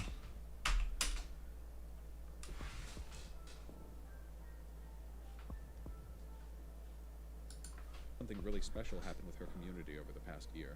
I've seen a lot of fans of hers who used to be really like ignorant to fascism, like center-leaning, fence-sitting, like kind of dipshitty types, really get more involved in left-leaning action. And like, I'm not saying they're all I see a lot hardcore of political former analysts, Nazis but who are now the most vicious, bickering communists. Like you guys just facilitate a shift of people from one extreme to another. Good. Correct, That's Vaush. better than being And Nazis. Yes. for whatever shit you've Good, done better than here. being Nazis. Yes. Don't you Just sometimes for wonder noticing that you this. just continued bad behavioral practices, that these people still continue doing the bad things that they did 4 or What 5 bad years ago things? when they did them for someone else. Please, now you're being no, like really like dishonest. what? Like you know denying the just as well as Holocaust? everyone else. You know just as well as everyone else who has been. And the chat.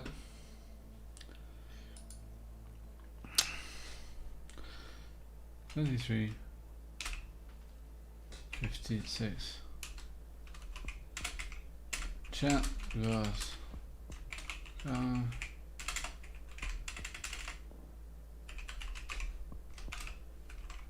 Let's see.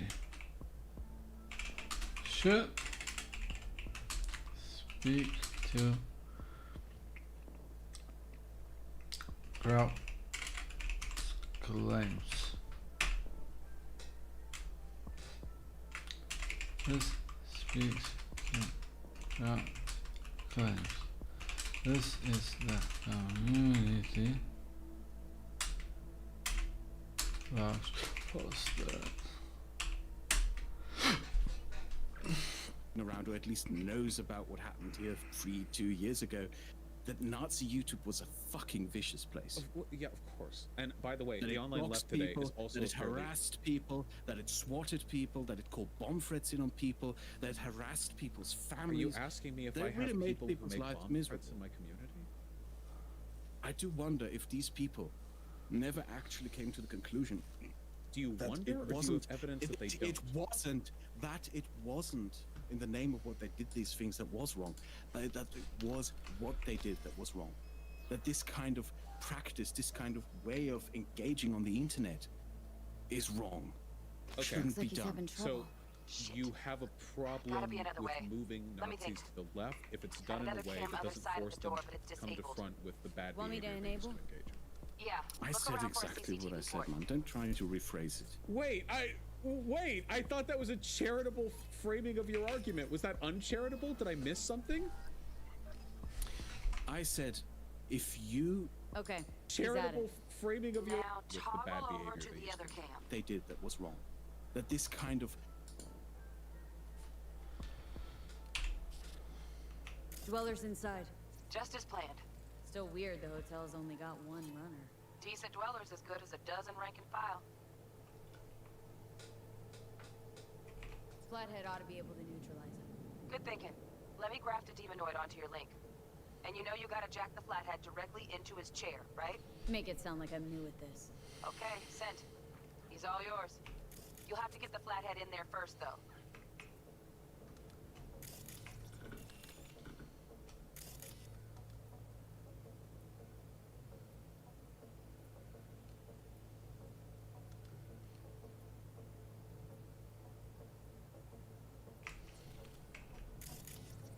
Shaft may link both rooms, looks like. Let's figure it out. Now toggle over to the other cam. Might have found our way in. Send the flathead over there, then toggle over to the second cam.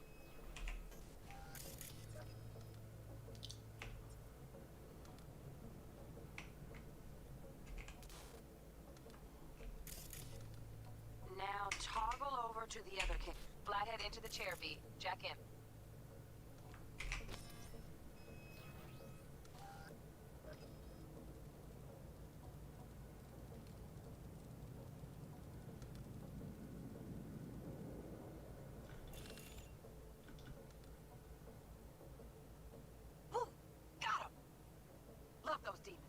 Flathead stays, right?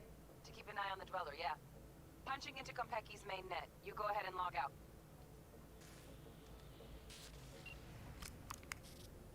Así es como se hace.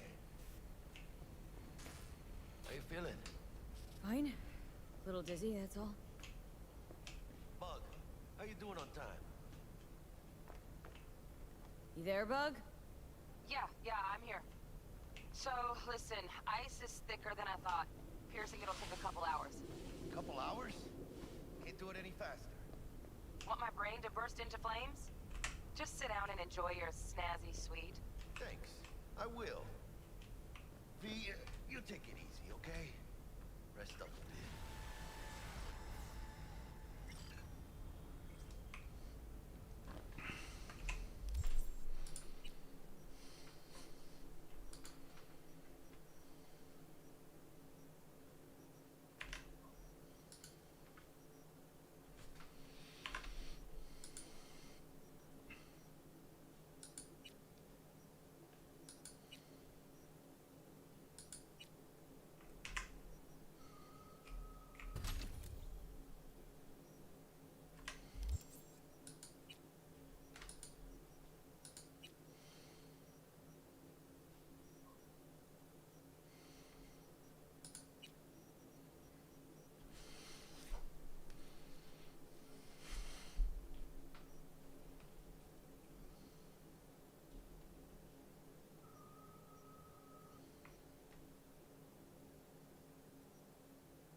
Okay,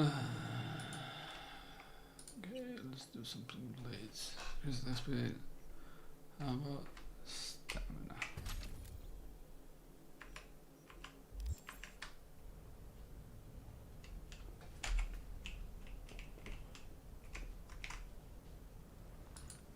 Practice this kind of way of engaging on the internet is wrong. What do you think? Okay. Shouldn't be done. So Give it all up. you have a problem Who gave with what up? moving Nazis to the left Yorinobu if it's done in a way that Arasaka. doesn't force them to The good come to life, I front mean. with the bad behavior. Old they news, used to I know.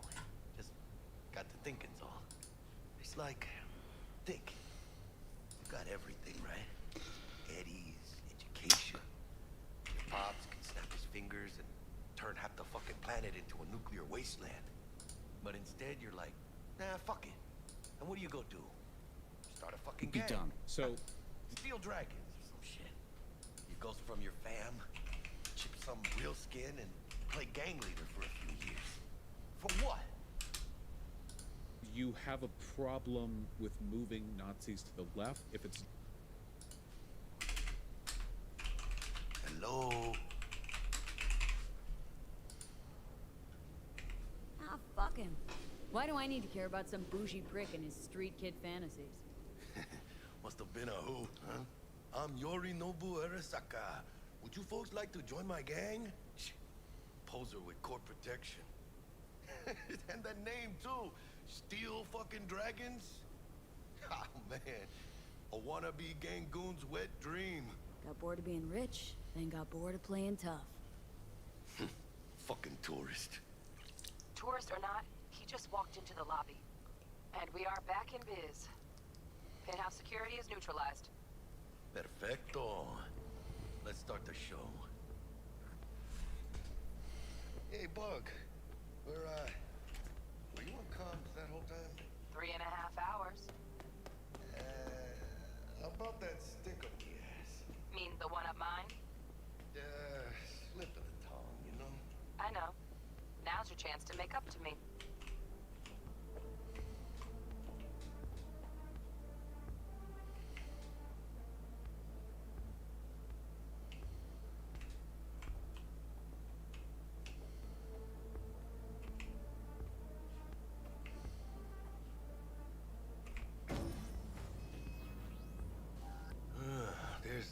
silence. You, wanna hear a joke? Now? Seriously? Okay. So why'd the Rocker Boys output kick him out of the apartment? Because he wasn't chipping in. Jesus Christ. Not bad being heir to the Arasaka Empire. The son of Raoul Wells. Guys, focus. The Sigon Yorinobu's gone dark. What is he, a fucking sorcerer? Some kind of dead zones, my guess. Have him back in a sec. And you do your damn job. Looks like Yorinobu left us a parting gift. Ain't much, but it'll have to do.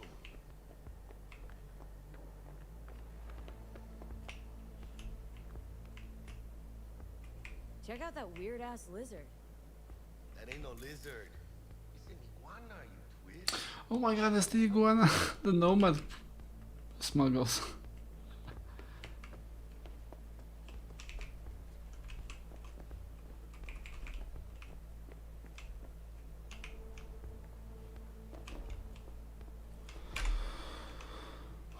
Wait a minute. Got no time for it. Bingo! Got something ejected. Come here, V.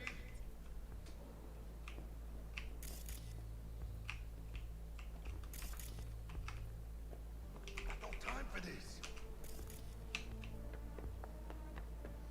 What now? Jack in your personal and make us rich. On it. Your turn, Bug. Give me 2.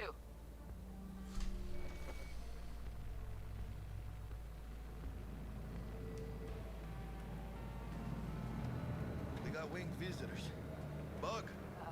Don't know who, but staff's a buzz. All 200 on their feet, can't keep still. Can't say I like this. How much longer, T? Shit, Yorinobu's penthouse bound. Fuck him! Open the safe! Almost got it. Done. Cream. Let me look to this, huh? Relic intact? Bioshard integrity, 100%. Guess that's a yes. Good. Let's go.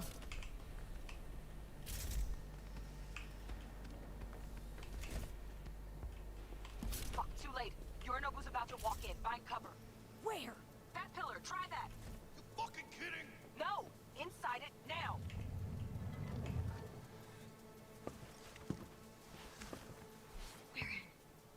Which don't solve our problem, T. I fucking know our problem's still there. Let me think for a sec, okay?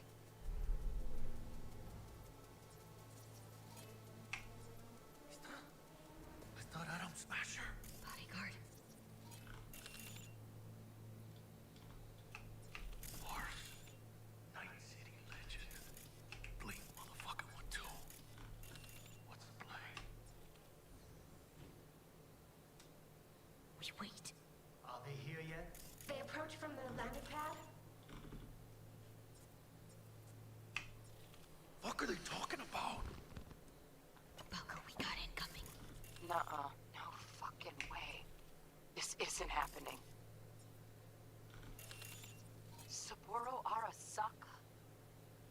The Emperor. Another ass-licking legend. Shh.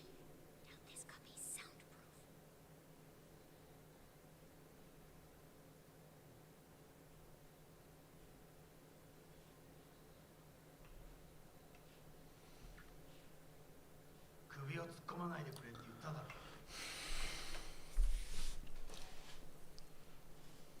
Oh, fuck. 外してくれ。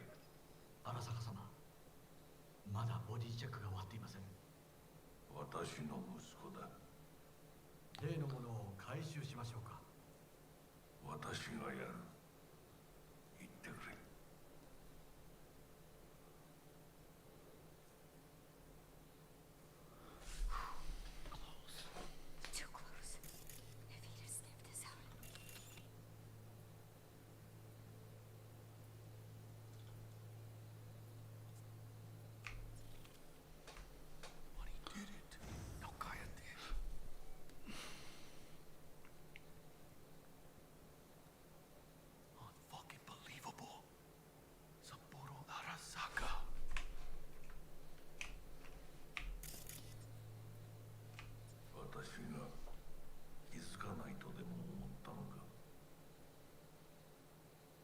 そもそも俺のことを気にしたことなんかないだろう。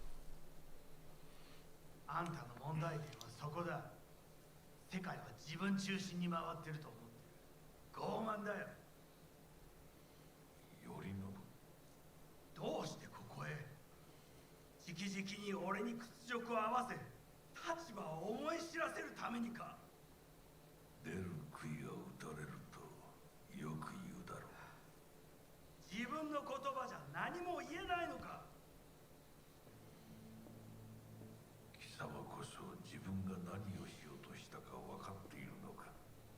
私たちの功績を野蛮人に渡すなど、私たちの未来を。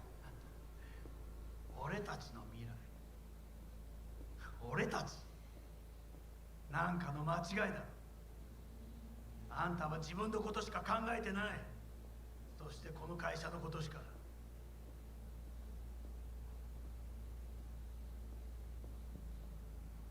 いつかこのような日が来ることは分かっていた。貴様はついに越えてはならない一線を越えたのだ。これまでお前の向こうには目をつぶってきた。だがそれもここまでだ。この裏切りだけは決して許せぬ。貴様の母親が生きていなくてよかった。息子の不甲斐ない姿を目の当たりにして心を痛めずに済んだのだからな。これでもう誰のことも許す必要はない。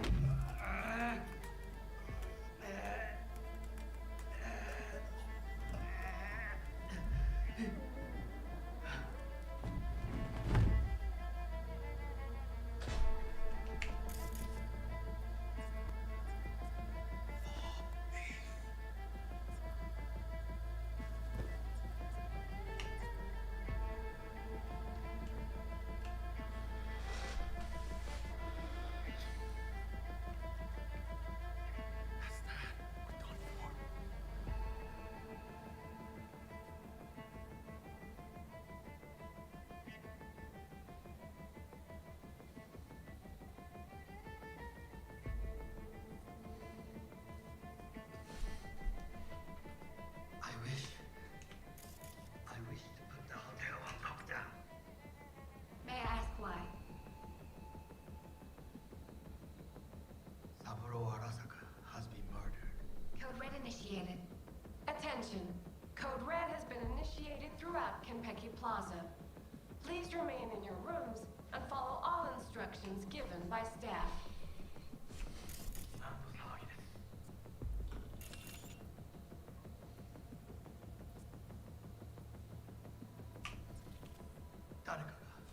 誰かが土に毒を盛った。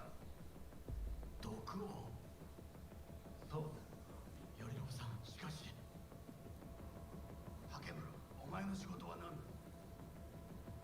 何の話です？単純な質問だ。答えろ。荒坂家の家長を守ることです。今後はもっとしっかり責任を果たすよう望んでいるぞ。お許しください、荒坂様。決して失望はさせません。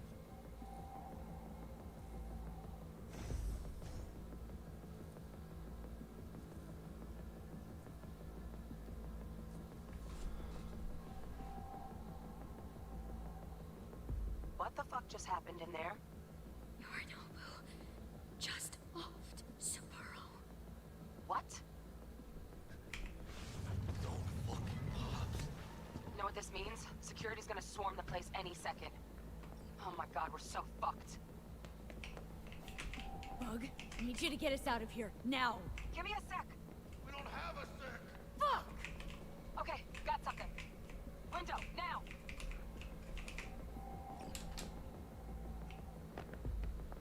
Releasing the lock.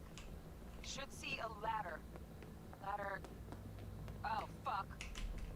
Oh, no, no, no, no, not now! I've been made! Bug! Dios santo bendito! Just lost T! Fuck! Fucking major leagues! Shit! Got 2 guards.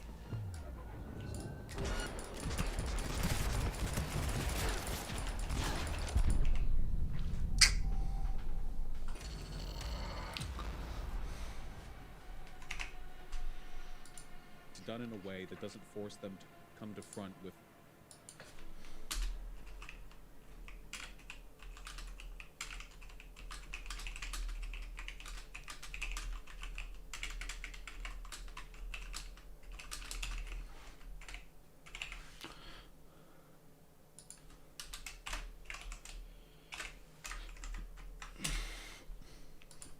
the bad behavior they used to engage in. I said exactly. Doesn't force them to come to front with the bad behavior they used to engage in. If it's done in a way, you have a problem with moving Nazis to the left if it's done in a way that doesn't force them to come to front with the bad behavior they used to. He just said he has a problem with moving Nazis to communism. Vaush twists that on purpose to say to the left, to lift the burden from himself. Because now he's just going to, he would have said, okay, I'm gonna make Nazis, make the Nazis repent for their sins before I let them on to the left. Listen to this again. Nazis to the left if it's done in a way that doesn't. You have a problem with moving Nazis to the left if it's done in a way that doesn't force them to come to front with the bad behavior they used to engage in. No, that's not it. 23.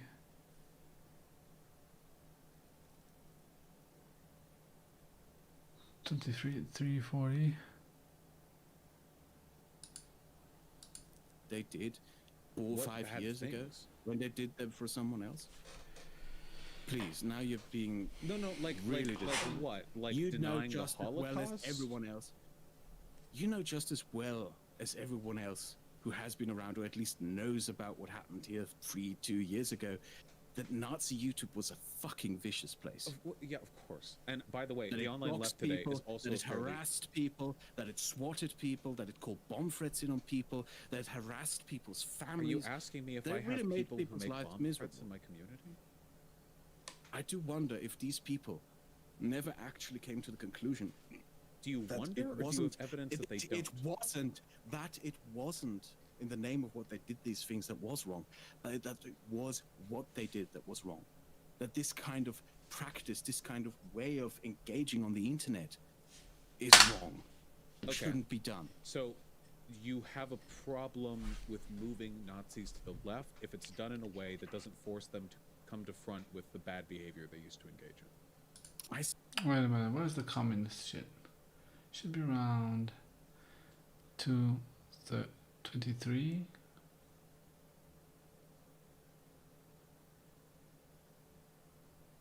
Somewhere here. I'm not saying they're all I see a lot hardcore of political former analysts, Nazis but- who are now the most vicious, bickering communists. Okay. Like you guys just facilitate a shift of people from one extreme to another. Good. Fantastic. That's really all Better you do. than being Nazis. Yes. Good. Better than being Nazis. Yes. Don't you sometimes wonder that you just continued bad behavioral practices? That these people still continue doing the bad things that they did Citation needed. 5 years ago when they did them for someone else? Please, now you're being like really like dishonest. what? Like you know denying the just as well as Holocaust? everyone else. You know just as well as everyone else who has been around or at least knows about what happened here 2 years ago that Nazi YouTube was a fucking vicious place. Yeah, of course. And by the way, That the it online blocks left today people, is also that it fairly- harassed people, that it swatted people, that it called bomb threats in on people, that it harassed people's Are families. you asking me if They I really have made people who people's make lives bomb miserable. threats in my community? I do wonder if these people never actually came to the conclusion. Do you that wonder, it or do you wasn't, have evidence that they it wasn't in the name of what they did these things that was wrong, that it was what they did that was wrong. That this kind of practice, this kind of way of engaging on the internet is wrong. Okay. Shouldn't be done. So, you have a problem with moving Nazis to the left if it's done in a way that doesn't force them to come to front with the bad behavior. So it's actually both. He both has a problem with movies like Nazis to the left if left means communism, and Vaush is moving people to communism. and also what Vaush is saying. So this is a thing attempt at being at steel mining.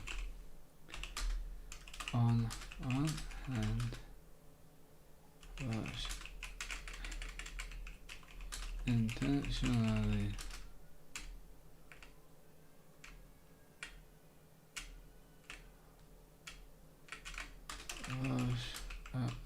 not just the raw problem of behavior and right,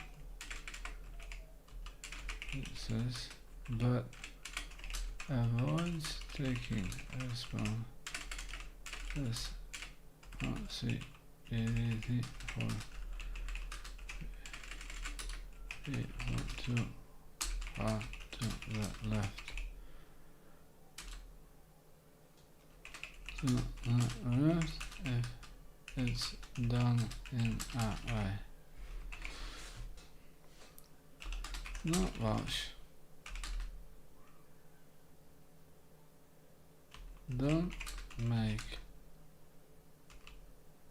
commies out of Nazis. Period.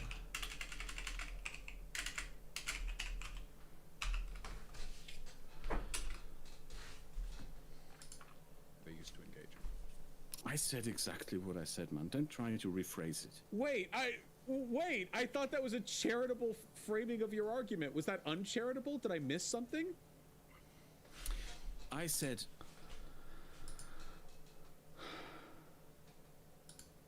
Wait,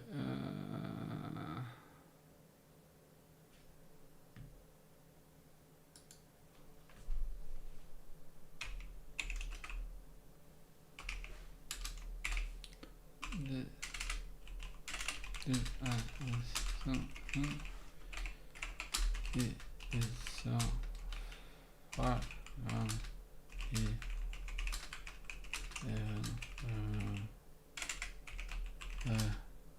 mangling the sentence on for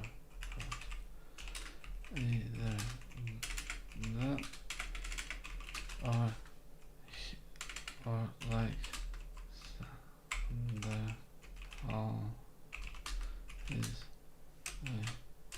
is also around 90 and he just didn't have the cap to realize what he just did.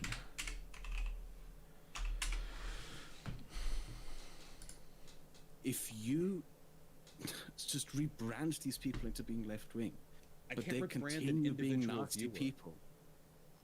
But they use you to rebrand themselves. What do you...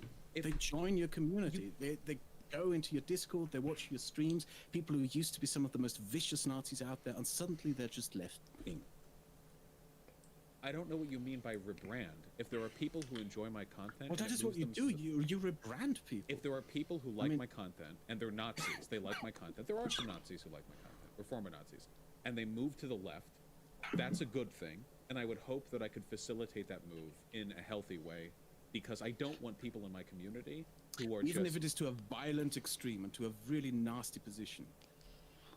Well, the Pol Pot worshippers, the people who think that people should be killed because of disagreements. Yeah, anybody can be reformed, but it's better they exist as a leftist than whatever they were before. There we go, reformed. Yeah, like reform, like they become a better person. Yeah. There we go, reformed. Nice. Becoming a better person only comes through oneself. Right, but you have to be exposed to the right personal reflection. Right, but you have to be exposed.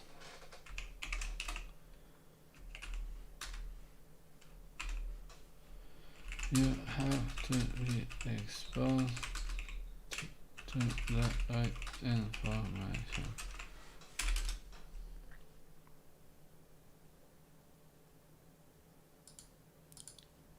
Right, but you have to be exposed to the right information. Huh?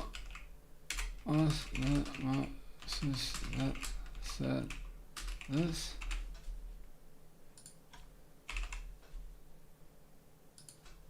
That's it. Gonna see.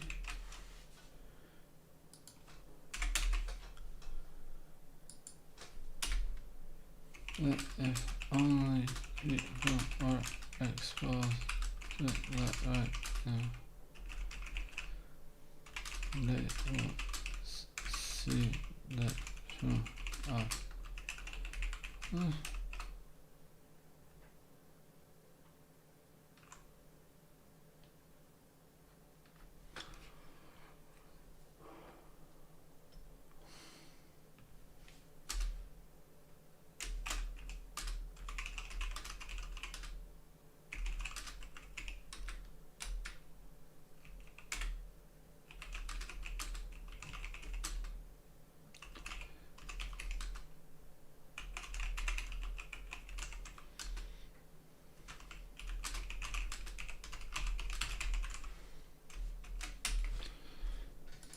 Reflection. Right, but you have to be exposed to the right information. Well, then it just becomes a replay. Well, if you really just only change the talking. It doesn't become a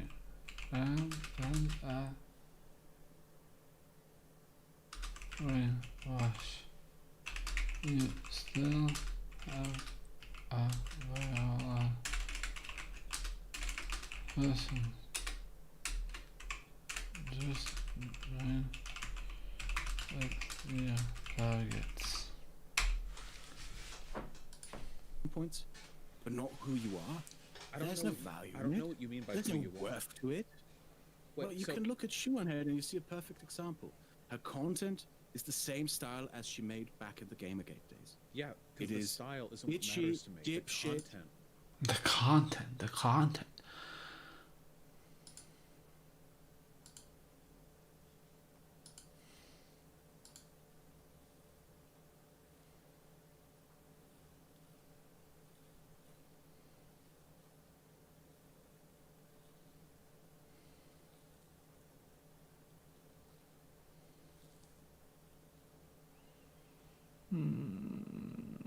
Let's see.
playing.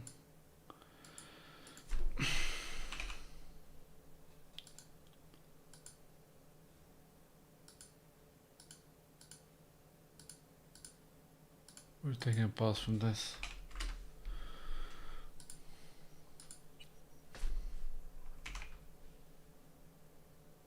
Where are you? You there? I'm muted. No, you're here. How you doing? What's your update? Oh, man, what? Can you hear me all right? I'm on my phone. Yeah, you're good. You're fine. I'm not watching football this time. Oh yeah, there's no Super Bowls next week. Yeah. Nobody's playing this week, right? Yeah. So what's your update? So we last left off. I was having a meeting with the head of the humanities department, which is her boss. Okay, your teacher's boss. This is the teacher who's deleting your work and stuff, and said you were intimidating her. Yeah, I have a manner. Screenshot of the work she deleted, and I have another class-wide email she sent Another one? about me. Class-wide. She's losing control. This one was actually funny because I was in here in this Discord at 3 a.m. in the morning, and that's when it was sent out. What was the content of yours that she deleted? What were the assignments? Here, I'll post it in the Discord. Okay. It's a little hard to read because it's from my phone, but it is a little hard to read. Oh, there we go. Oh God.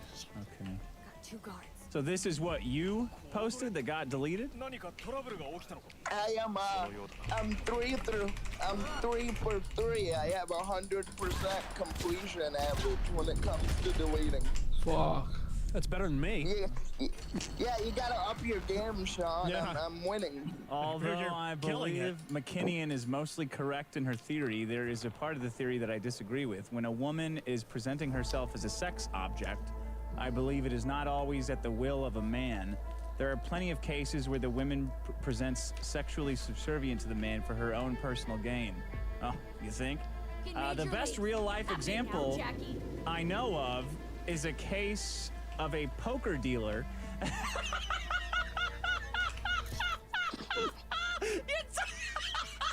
talking about your local poker whores Field at your research. women's study class. This is you're a fucking nightmare. What are you doing? We're talking about women as sex objects. Say, hey, that reminds me of a story of my local poker room. This hooker is always in there. Yeah. Oh my God. So the question is when women are in relationships with their boss, is it because they're forced into it? This McKinnon bitch, her theory basically is that every boss co-worker relationship is rape. Okay. And it's not. Sure. Yeah. So I'm basically refuting that claim. And I wanted to tell the story about meeting with her boss because it was so funny. So you read that Phelan Fox one that she also deleted. Yeah. When I got into the Zoom meeting, it was just him justifying why he deleted that one, and he said that I was dead naming Phelan Fox, and then he Wait, what? What? You're dead naming a famous martial arts fighter? What the fuck is dead naming? Dead naming is using your opposite gender name. Because I guess, I don't remember this, but I guess I referred to Phelan Fox as him. And then he goes on to say that that's the same as calling a black guy the N-word. Oh, God. And then we have that's lost when I all proceed degrees to of laugh. everything. And my mom is in the corner. Her Aren't you part red. black? What? Aren't you part black? No, he's just from Detroit. No, I'm Purple Jesus? I'm all white. You're all white? Oh. I gotta thank my mom because at this point in the meeting, I'm swamped over laughing because what he just said was so funny. And my mom, she basically translates my opinion and into libtard. Yeah. And she starts saying, you know, as an educator, I really disagree with the idea that your students aren't allowed to give out their varying opinions and da-da-da-da-da. Yeah. She really saved my ass, so I have to thank her for that.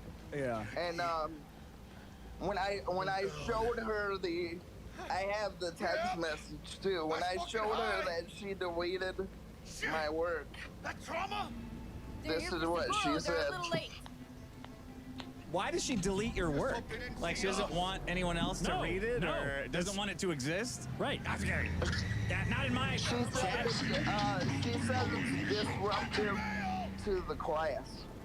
Okay. And on that particular one about the transgender fighter, she's actually lying and saying that there's a trans in the class, and there's not a trans in the class.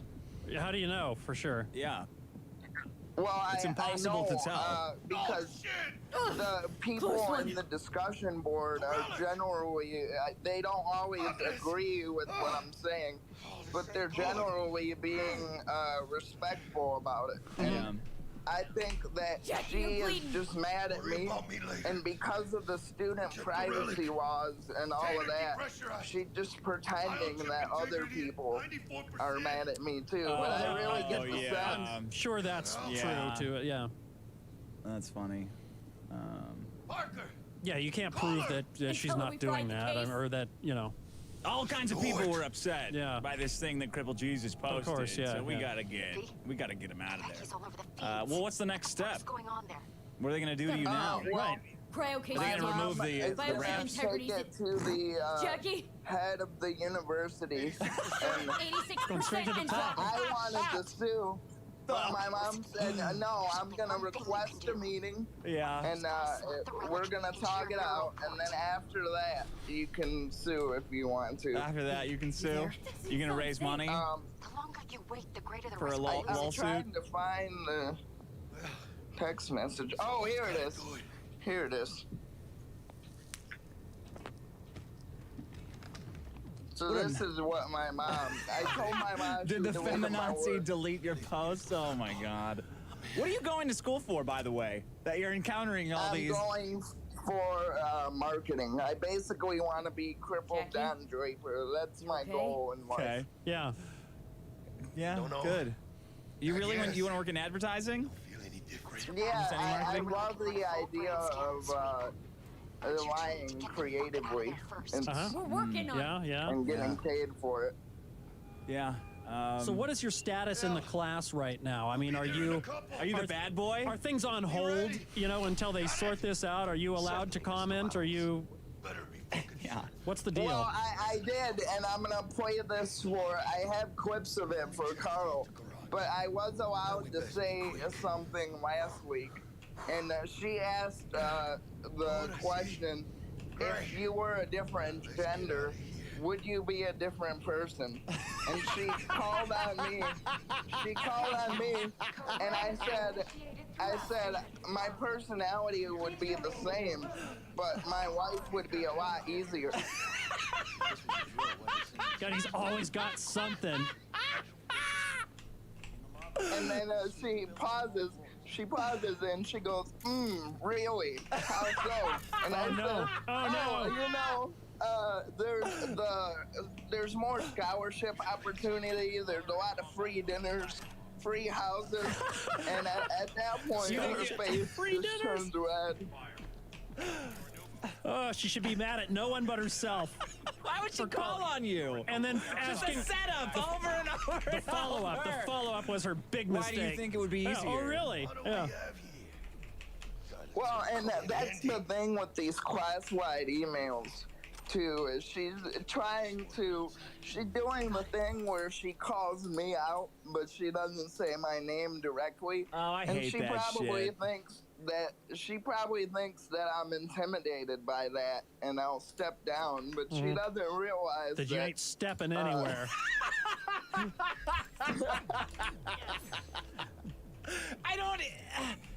It's so funny. Yeah. They just finally met someone who is way more oppressed than all these dumb thought experiments. Like, imagine if you were a woman and you were born without a head. Then how would you feel? Right. Like, yeah, Right. I mean, kind of got a lot going on over here. yeah. I don't know if any broads could open up your eyes and take a look at anything other than yourselves. I'm experimenting with the idea of buying one of those store-bought wigs, and I'm just gonna go in there and pretend that I'm trans for a couple of weeks. Well, don't pretend that you're trans. Be trans. Yeah, pretend that you're just somebody else. yeah. I'm the new student. I think that. Yeah. I'm My also in a chair. pronouns right now are Optimus Prime. But, gender is the spectrum, so that could change. Digi says she wants to weigh in on the teacher's opinions as a trans woman and a trans black person. Really? Digi, you're trans? Oh, boy. Wow. Let's see. What a metamorphosis. Digi, how are you doing? Where are you? There you are. Yeah, I'm doing great. I haven't heard from Digi in a while. No, it hasn't been a while. Yeah, what's going on? What's up? Well, I haven't been on because I've been setting up my own new show, The Void Gazers, that I do with Riley, where we talk about being trans black. Oh, okay. Is Riley trans black too now? Is it? Right. Well, Riley was just born black. Riley was raised by black people, so he couldn't help it. Is he? Meanwhile, yeah. Yeah, I didn't know that. Oh no, he's definitely. Yeah, he's a foster boy. He does. When he laughs, he puts his fist over his mouth. I know. No. He's got. Honestly, I could totally see that with him. Yeah. Yeah. Oh yeah. I didn't know that. Well, we go into it in depth in episode 2 of Void Gazers. Episode 3 coming soon. So what do you want to say about Cripple Jesus's teacher? Well, yeah, it's just ridiculous to say that it's the same thing, that misgendering someone is the same thing as calling a black person the N-word. Have you ever accidentally caused a black person? Yeah, that's the black person the N-word? Oh, right. Sorry. Him. Sorry, No, my bad. no. Right. Well, I've also never accidentally called a white person the N-word either. Like, if I do it, it's with much deliberation. It's not because, on site, that word might have sparked into my head, as happens with white people when they look at black people and think that word. Yeah. I recently learned, I had never known anything about my own heritage growing up. I just found out that there were slave owners in my own lineage. So for me, it'd be like, for me to call a black person the N-word would be so much more of a huge deal in my own mind than somebody misgendering me, as a first-generation trans woman. What kind of slaves? Who owned slaves in your lineage? I have no idea. I don't know that much detail. I was just told that there's somebody way back had them. I was like, oh shit. I mean, that's gonna be gonna make it a lot harder for me to get into the black club. But when the race war happens, I am not siding with the whites. So. You're not responsible for what your ancestors did, though. The race war is a realize distraction that, right? from buying game stonks. That's what all of these wars are, a distraction from buying and holding game stonks and silver. My fucking chain link finally increased in value from when I bought it, when you were first hyping it up because of all this. Yeah. So I've been quite happy about Good. that. It'll keep going. Until it's I illegal. transferred it all into Bitcoin. You transferred it all into Bitcoin? Yeah, that's probably smart. Yeah. I think it'll be Bitcoin's here to stay. All right, does anything make you rage, did you? Yeah, what makes me a rage is people not listening to my new hit song on SoundCloud. I will link it right now, and everybody go listen to my music. With me and Riley have a group called Vizier and the Golden Witch. We just put out a new album, and everybody's been sleeping on it. I just don't know how to promote music other than to yell about it like this, so here you go. I was on their podcast too. I talked about how if you really hate the government, what you have to do is get on welfare and gamble that money away, like I did. I mean, the idea that we're ever gonna get a stimulus again after what Wall Street Bets has done, like the way they're framing it as this is an alt-right, this is a group of racists and Nazis, and they're using stimulus checks to harm the system. It's like, well, I mean, you're never gonna get one again. No. Okay. Just don't make the story. Just say you're never getting one again. Fuck you, as punishment. Where's this song? Did y'all play it at the end of the show? Here. I'll just link it to you. Speaking of end of the show songs, by the way, I convinced Mom's boyfriend to make a song for the show. God bless you. Good. That's in process right now. That's gonna be great. Is he a listener? No. And Okay, even better. I made him. I just said that you guys thought he was really cool and you wanted to hear his music. What? You're such a fucking asshole. That's great. They think you're really cool. Yeah. I can't wait. All right. There it is. Okay, skip the hate. I'll play it at the end. Thank you. Yeah, that's our whole album. Me and Riley's new album. You guys are quite a team. Yeah. Any track in particular? We just crank out content. Yeah. Any track in particular? Oh man. From this album, the one that you would probably want to play on the show would be Clouded. Okay. That's like the most smooth, cool track on here. People appreciate that.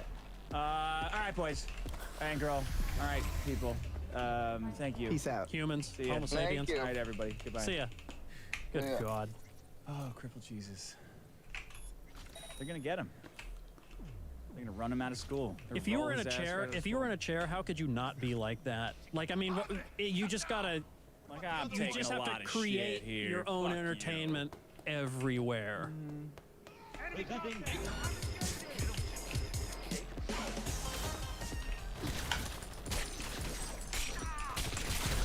Oh shit.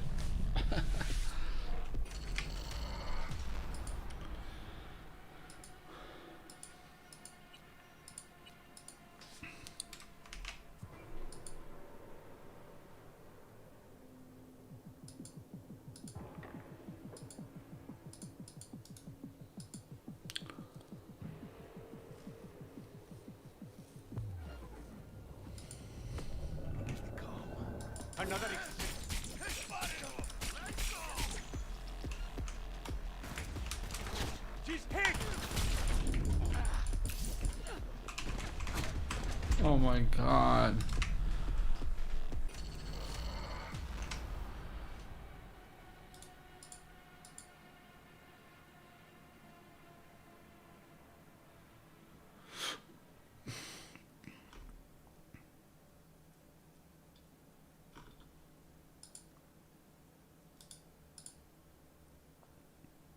It's hard to find a good place to start today's video.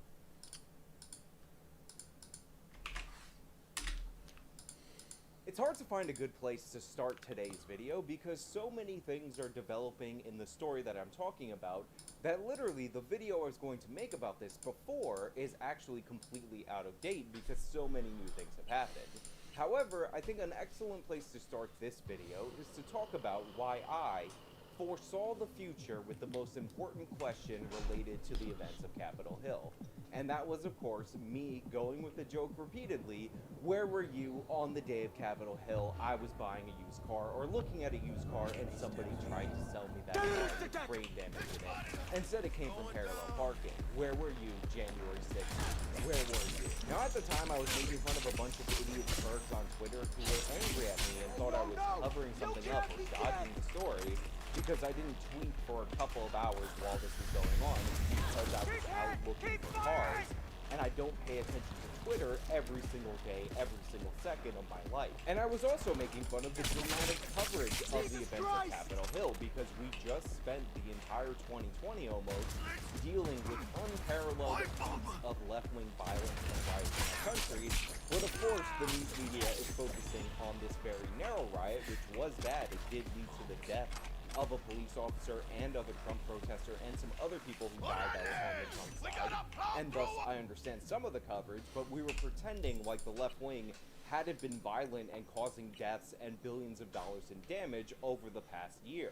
So that was like the two-front hit of the joke I was making. However, little did I know at the time that the question, where were you during the Capitol Hill events, would become so crucial because somebody was being incredibly dramatic about that. And of course, what I'm talking about are the events surrounding Alexandria Ocasio-Cortez's parallel account of her being in danger, when in reality, it looks like she was actually in no danger at all whatsoever, and she's just being dramatic. I had a pretty traumatizing event happen to me. And I do not know if I can even disclose the full details of that event due to security concerns, but I can tell you that I had a very close encounter where I thought I was. Now, when this started was actually related to the whole GameStop stock issue and Robinhood cutting off people's ability to buy stocks, but only allowing them to sell stocks. And in that time, Alexandria Ocasio-Cortez decided that she was going to call for congressional hearings to look into the matter, or at least demand an explanation. And if the explanation was not sufficient, then call for congressional hearings to look into the matter. And then Ted Cruz quote tweeted her and said that he fully agreed. To which Alexandria Ocasio-Cortez responded to Senator Ted Cruz, the Republican in the Senate, with, "Great, I'm so glad that you're on board with this bipartisan effort to help out the little guy. Let's team up and get this done." Just kidding, this isn't the country that we're living in. We can't ever put aside partisan differences in order to get something done for the American people. Ocasio-Cortez actually responded to Ted Cruz by telling him that he needed to resign, and claiming, falsely, might I add, that Ted Cruz actually was trying to get her murdered a couple of weeks ago in the Capitol Hill riots. Where were you during these events? Capitol Hill, where were you? I was looking at a used car. Now, of course, as usual, after Ocasio-Cortez lied, said something incredibly stupid, everybody retreated into their camps. There were the people making fun of Ocasio-Cortez for saying stupid and inaccurate things, and there were the sycophants that loved defending her, the yes queen people, if you will, who couldn't wait to jump on board and support her. And then Ocasio-Cortez decided that she was going to drop her harrowing tale of what happened to her on Capitol Hill in a 90-minute dramatic Instagram stream all about this and all about how Republicans are bad. Now, during the course of that stream, Ocasio-Cortez revealed something incredibly personal and incredibly sad that happened to her in the past. She didn't give any details about it, but I do want to say that I am sorry for her that that happened to her. But of course, she immediately turned and tried to make that thing that happened to her in her past something bad about the Republicans and people who were disagreeing with her, trying to blame Ted Cruz for something that he did not do in order to raise her own political esteem and center herself as the ultimate victim. This was nasty, it was manipulative. Michael Tracy called her out on it, and he was right to do so, because claiming that your opponents politically are the same or likening them to your abuser in the past is totally outside the bounds. But Ocasio-Cortez did it because victimhood is currency, and she knew that people on the internet, people on the left, people in the mainstream media would call her stunning and brave for doing so, and they would do exactly what was intended by Ocasio-Cortez when she decided to link her political opposition to people who had abused her in her personal life. Now, the last time I decided that I was going to make a video about what was going on, this was the state of the story. This was endpoint.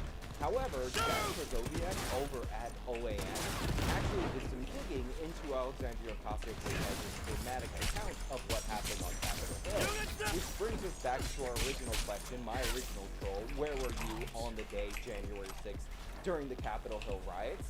Because it turns out where Ocasio-Cortez was is completely relevant in that she was not there. I hear these huge, violent bangs on my door, and then every door.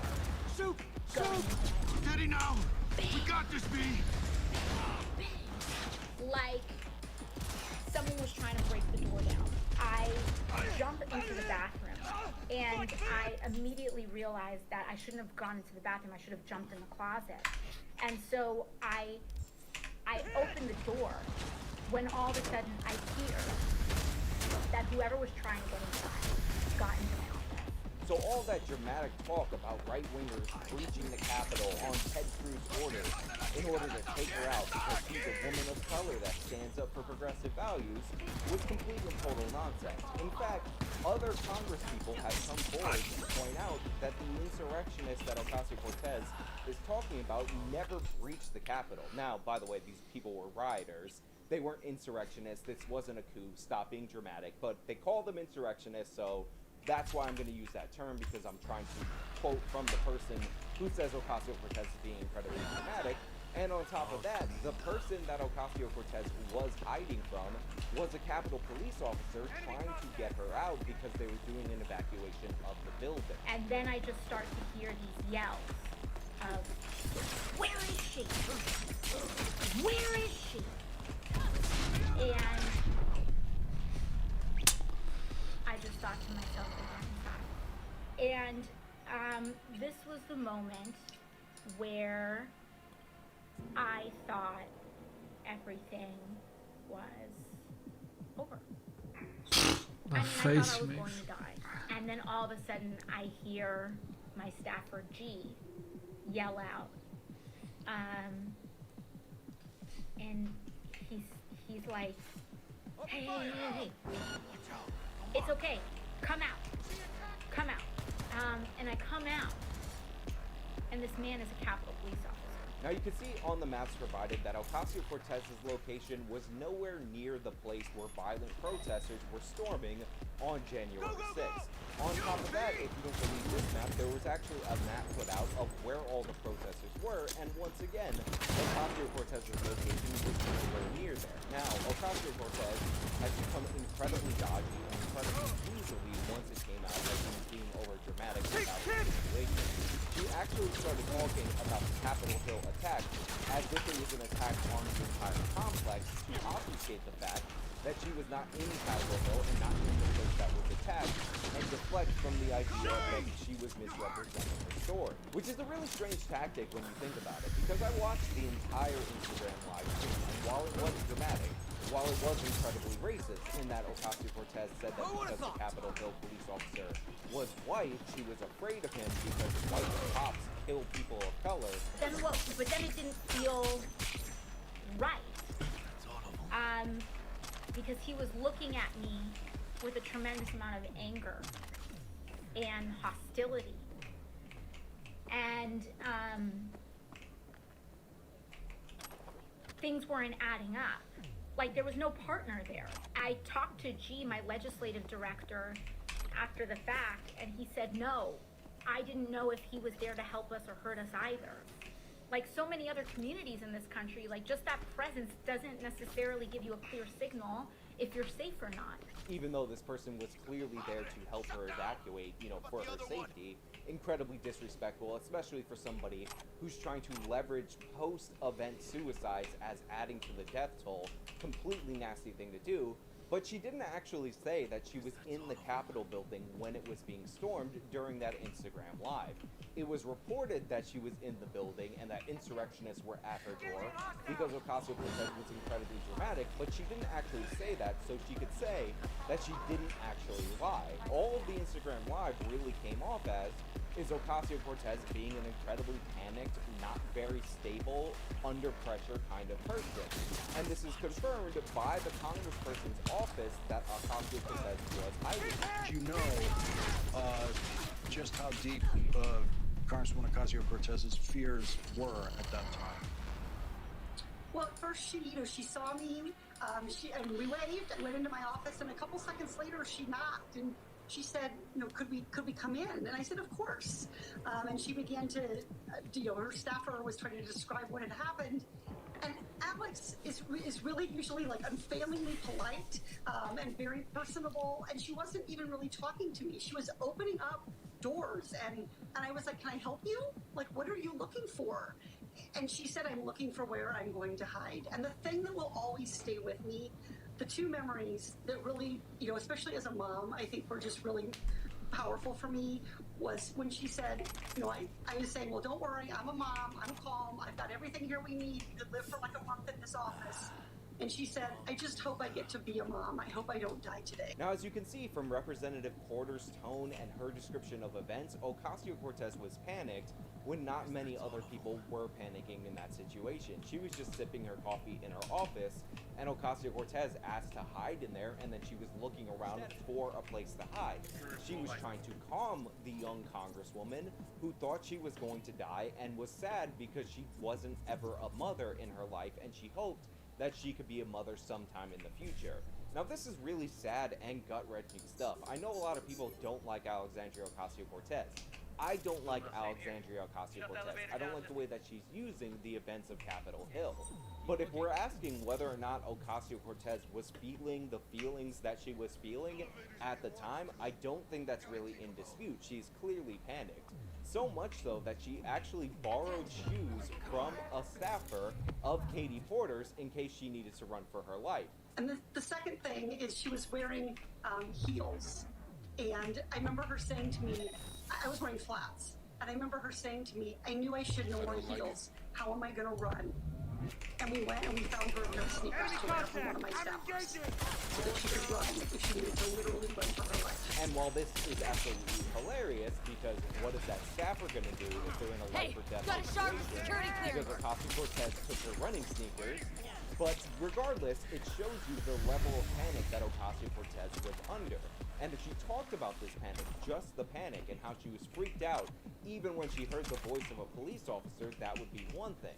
However, Ocasio-Cortez is using this to leverage for political power against her political opponents. She's making up things about people like Ted Cruz, and when it was found out that she was just scared in a place that wasn't really under any danger, instead of saying, yeah, I was really scared, my past trauma is leading to my future trauma, she doubled down and said that there were pipe bombs planted near her, and people just don't know what they're talking about. They don't understand the geography of this area that was not breached and is not connected by anything except for underground tunnels that, of course, were not breached either. The pipe bombs that were found at the RNC and DNC headquarters that Ocasio-Cortez is saying is a part of the attack and what she had to experience were found nowhere near the office building that she was at either. They were actually even further away than the Capitol building, one being about 7 minutes away, one being about 2 minutes away.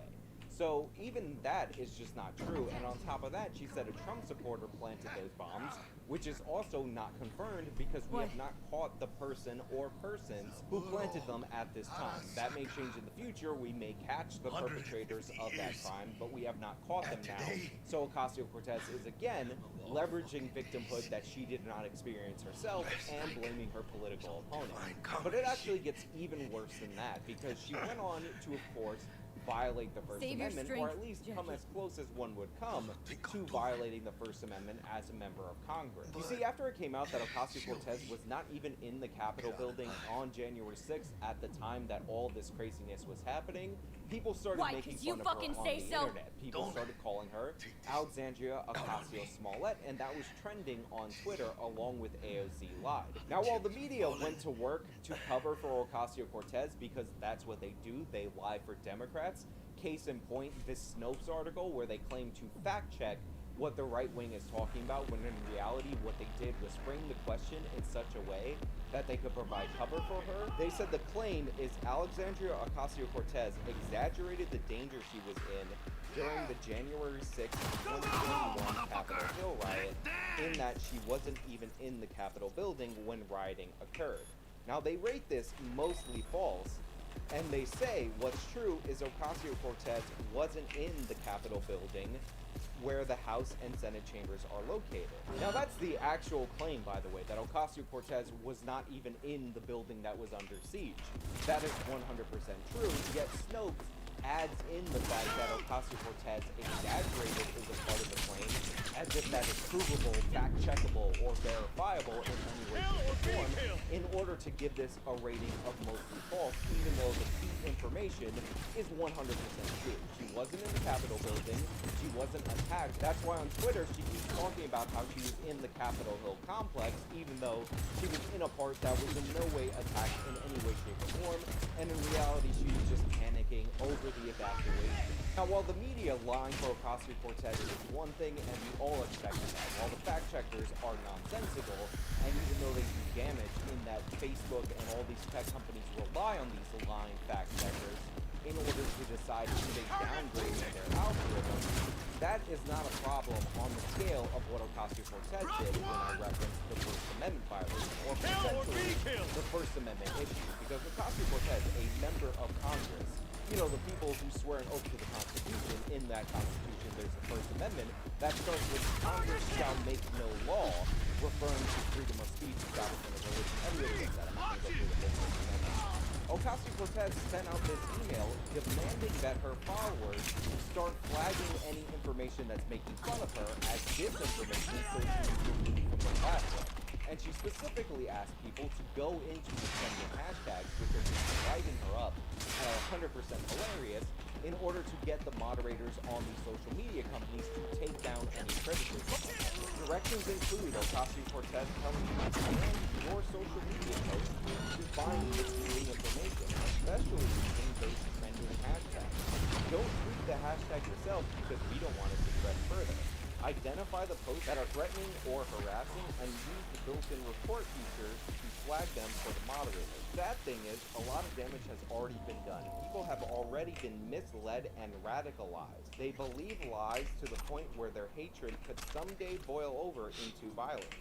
This is exactly what led to thousands of enraged rioters storming the Capitol on January 6th. So in that email, Ocasio-Cortez is trying to galvanize her followers to cut out her trending for the wrong reasons in her mind.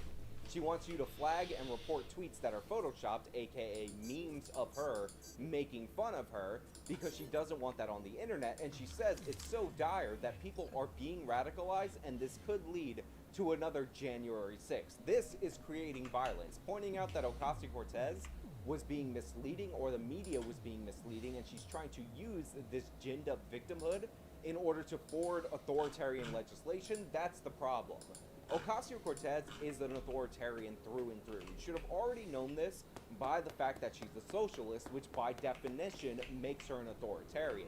This is just more evidence of it. She can't stand people making fun of her on the internet, so she's trying to rally her troops in order to censor that, and the mainstream media is backing her. She can't stop you from telling the truth about her, and that's really what's getting under her skin right now. And she has a history of this, by the way. Let us not forget that dramatic photo shoot that she shot of her crying because she was so stunned by the evils that we were doing to the children who were crossing the border, when in reality she couldn't see any children and she was literally just posing for the camera dramatically, and when it came out what she could actually see in front of her, she just looked like a total idiot. So no matter what, don't fall for it. Don't give in. Keep tweeting under the hashtag Alexandria Ocasio-Smollett. Keep making crazy, hilarious Photoshop memes like the ones that I've been showing here and there in this video, because they're great and I can't get enough of it. And keep calling out the lying fact checkers and the lying media who are backing up Ocasio-Cortez and making up things on her behalf in order to justify her exaggerating and trying to use this exaggerated account of events in order to wield political power with the second Domestic Patriot Act against conservatives in the United States of America. Don't support it, don't get behind it. Anyway, those are just my thoughts. Let me know your thoughts down in the comments below. If you like this video, you can show me by leaving a like. You can subscribe for more content. Follow me on my social medias. They are linked in the description. You can support me via the support links, also in the description of this video. Till next time.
ride looking?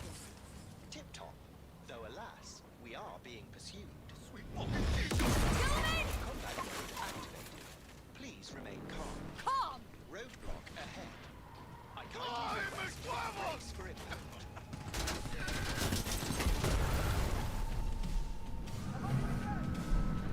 A hostile enemy aircraft has a lock on us. Leave it to me.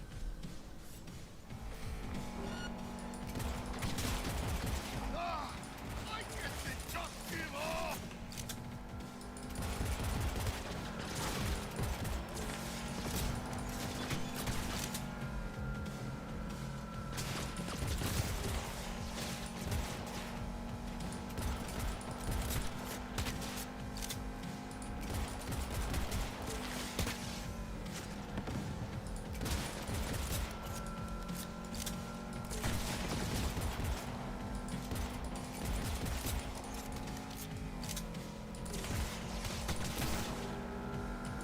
Hostile aircraft eliminated.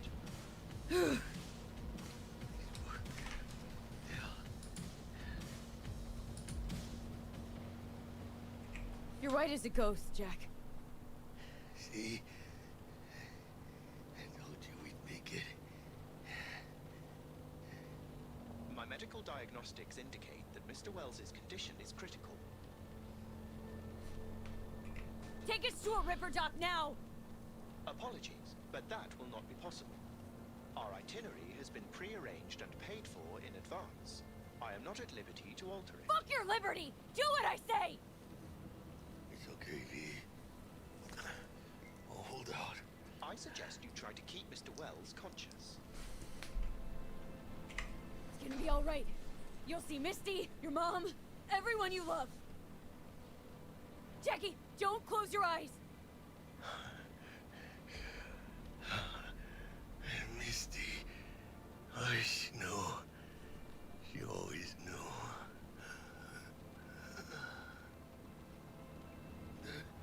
The biochip. Hold on to it. For me.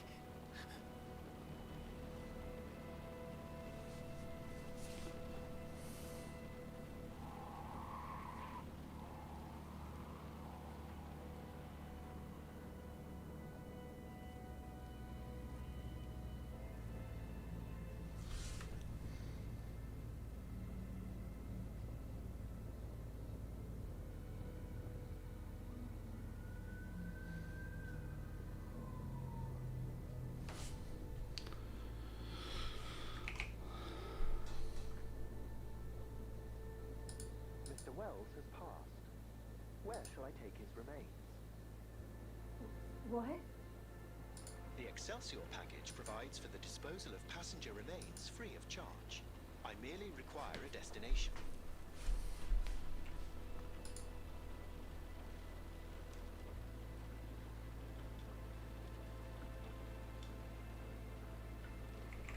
He'd want to be with his family.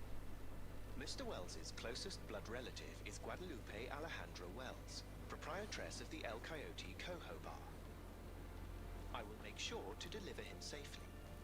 Mr. Deshawn awaits you in room number 204.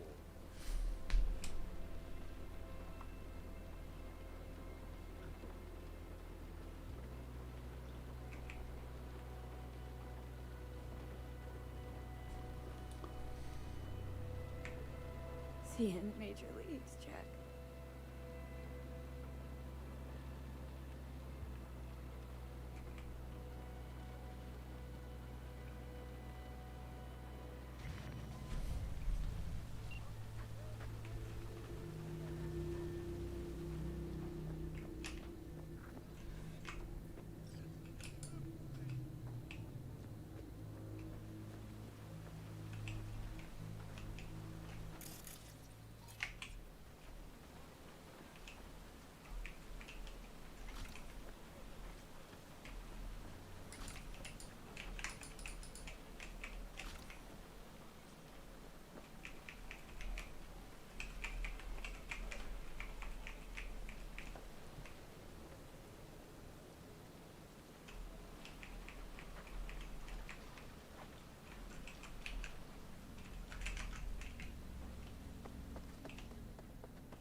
I wonder, like,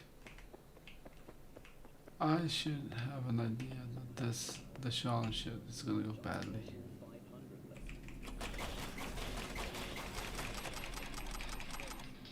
So instead of me coming to him, he should be coming to me. I cut 35%.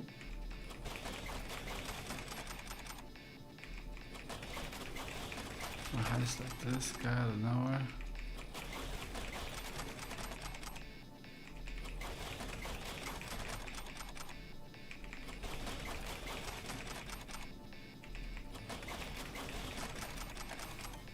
Can't call anyone.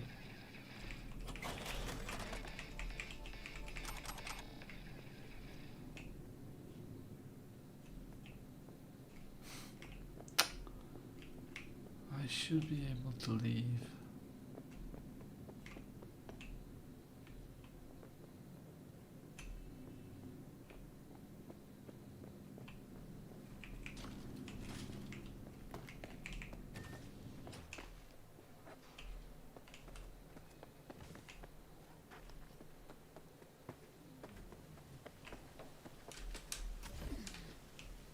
Bye. What now if I get...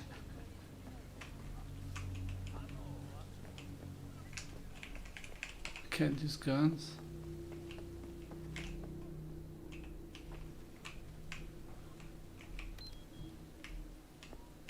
Hey, that's my car.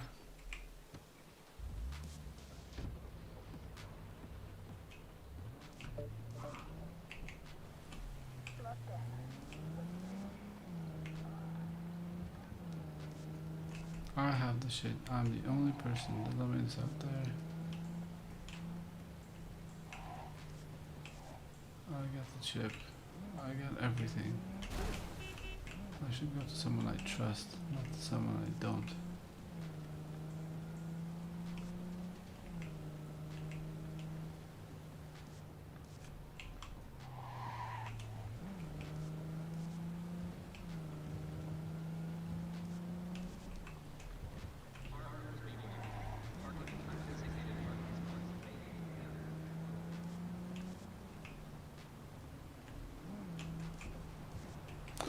Maybe they should make a DLC where this happens and there's a whole different story where you have the chip, and then a different one where Jackie actually dies with the chip inside of him, so he has.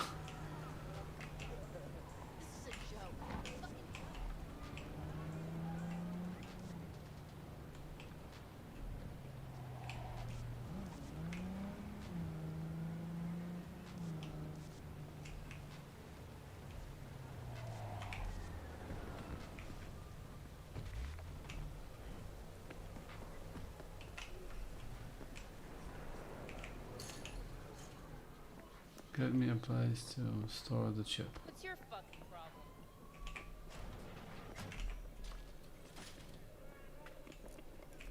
Was thinking about swapping some chrome. Got any new toys? Have a look. What?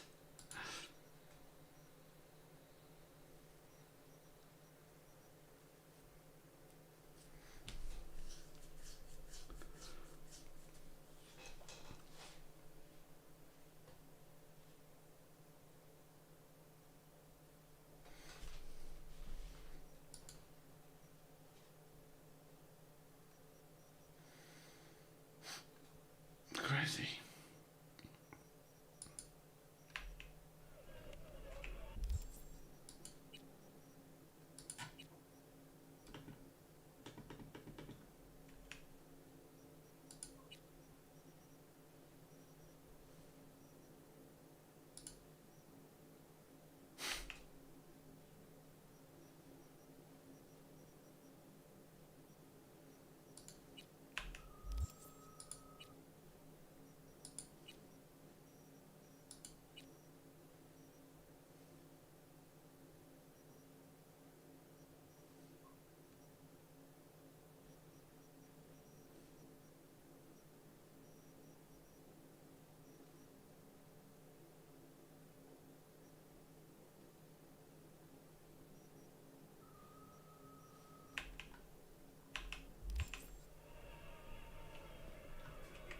biz going? Can't complain. Corporals learn to keep their distance. You know what? I have this chip in my head. Can you get it out of me now that I'm alive? Huh?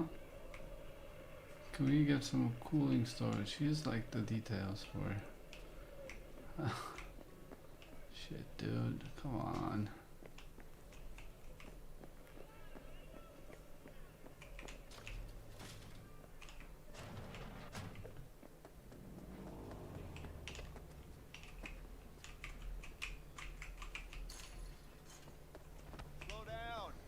This is so silly. I get it, I get it, I get it.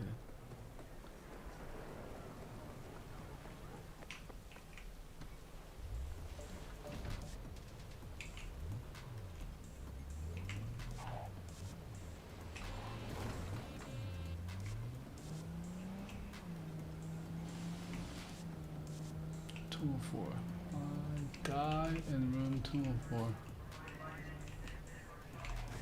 Back off.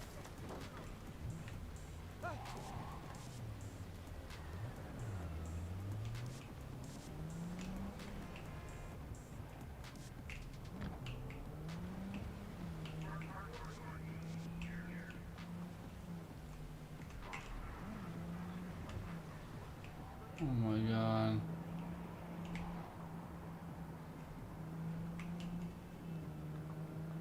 I'm lost.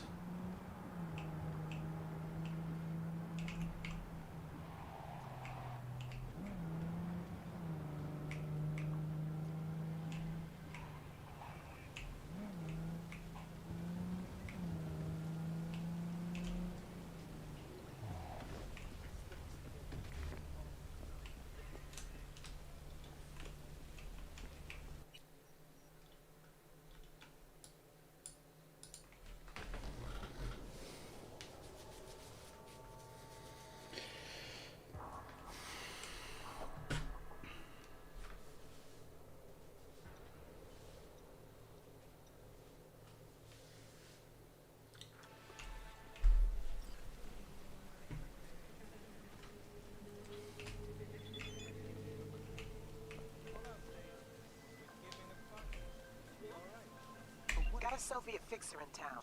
My client wants to show some hospitality. Get to know our unexpected guest.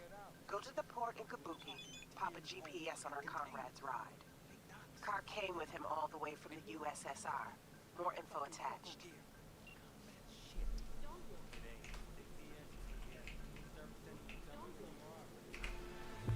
We're being attacked!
This is such a stupid idea. You just lost a partner. And you're going alone with two people you don't trust? No. You have to change your plans. You get out of the domain. You contact the person that you can.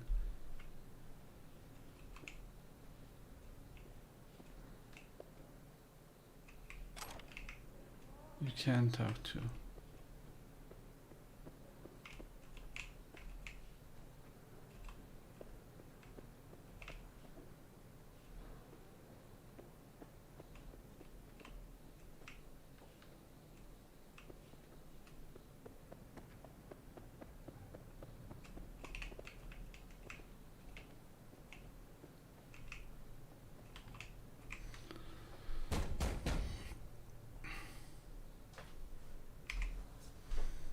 Let me in.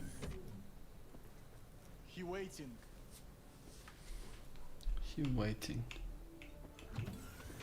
WNS, N54, even the pirate networks. You blown up everywhere. And the Jackster, he out in the car?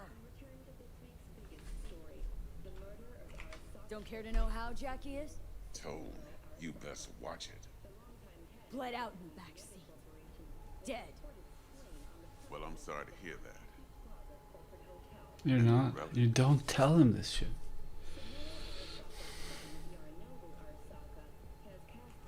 No such luck. That's one piece of good news. Good news. Saburo Arasaka. Dead. You got any notion of the shit you pulled me into? You off the fucking Emperor! His Majesty! Anyone with so much as a pinky toe dipped in this mess is as good as dead!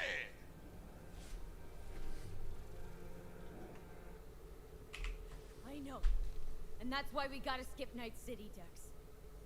We? You're the fixer!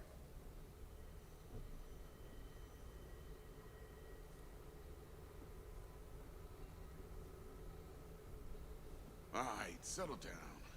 Gotta be tactical about this. New place, new identity. But first, your face got blood all over it. Bathroom's there. Go get yourself cleaned up.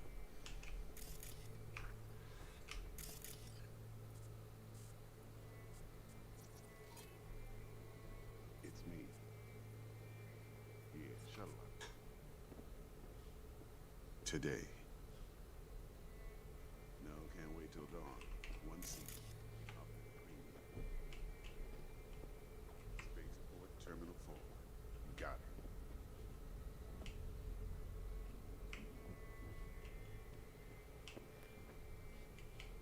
V, get yourself cleaned up. You're a mess.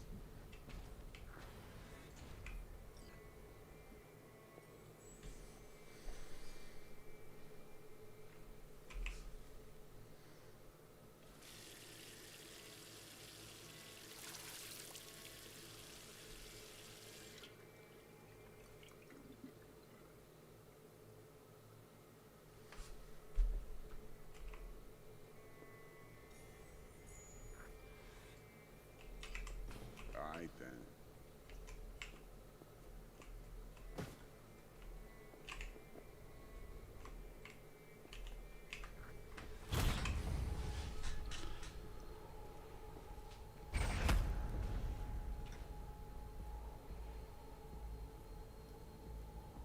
Can't risk it, V.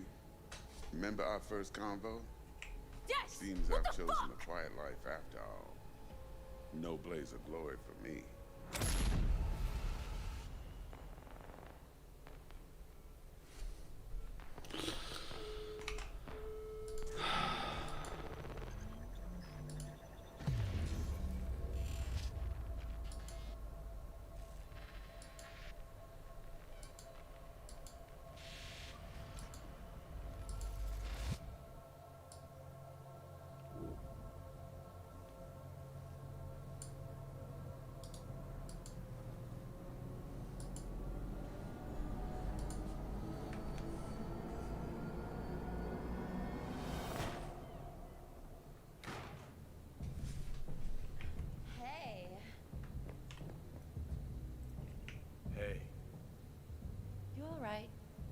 been better. Sure don't look it.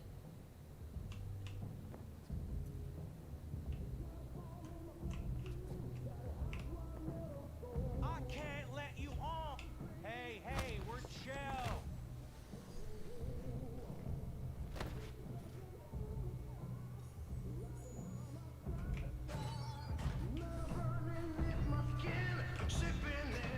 Of course you're high.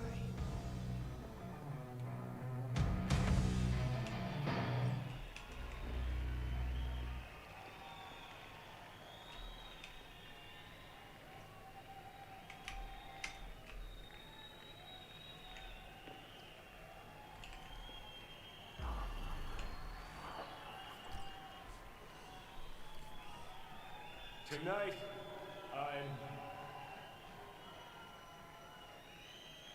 I'm here to say goodbye to all of you.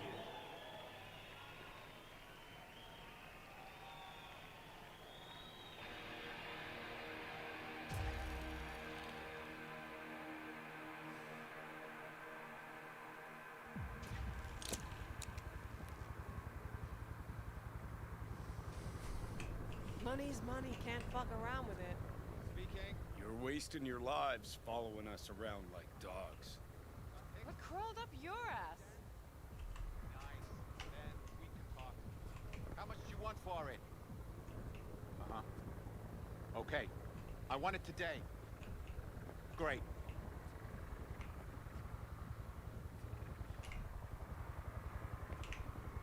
Johnny, wait up. Don't do this! You could still change your mind. Get over here, man. Fuck this band. Not your crowd, not your noise. Do your own thing. Bastard. Gonna miss you something awful. See you in the next life, friend.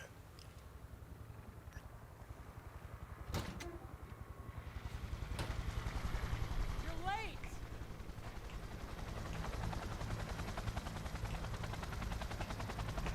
Love it when you're mad. Gets my southern blood pumping. Get in, or I change my mind. Silverhand! Hey, Shaden! Get us in the air! Here, put this on, and it stays on. Got it?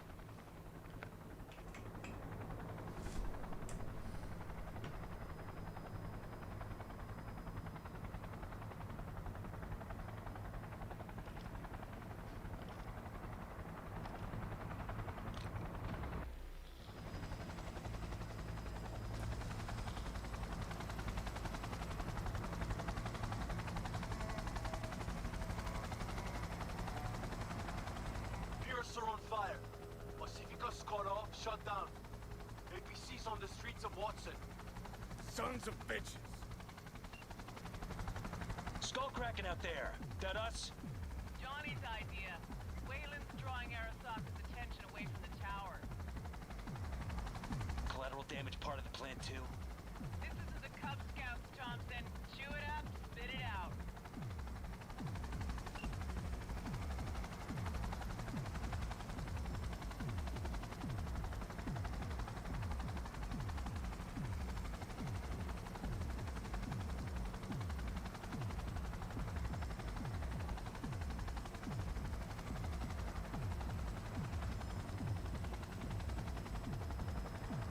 Target range acquired.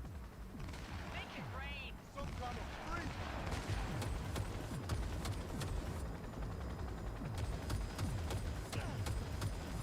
Fire! Fire!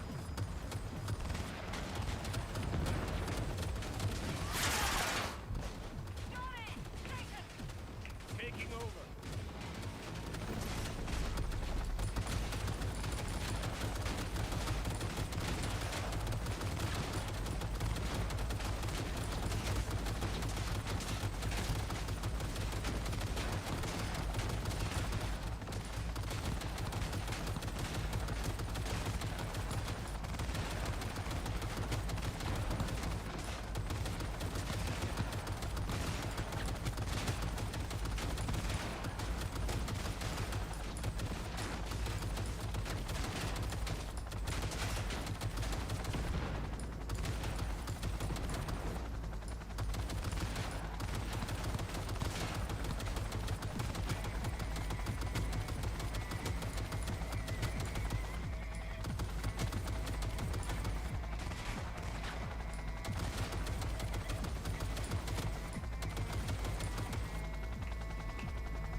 Get the payload on the elevator, arm it, let gravity do its thing.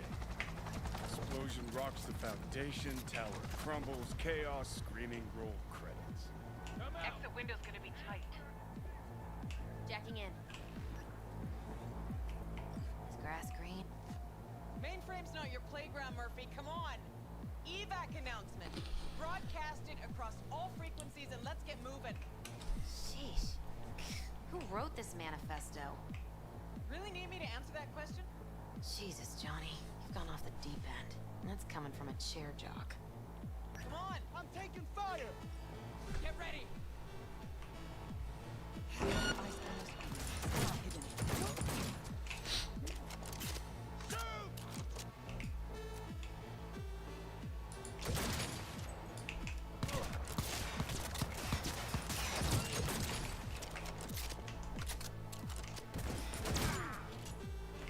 Good. Keep that up.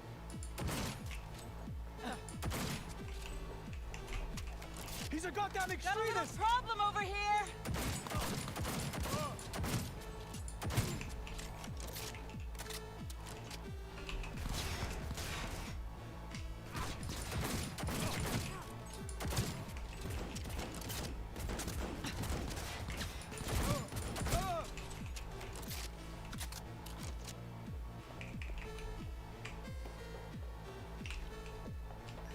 She sought it with thimbles, she sought it with care. Pursued it with forks and hope. Johnny, payload. Bushido 2, bomb's name was what? Wrap it up. We got a Delta. The Demolitron. We're good to blow. Shaka Elite incoming! Run for it! Shoot the cables. Get the rotor spinning. We're on our way.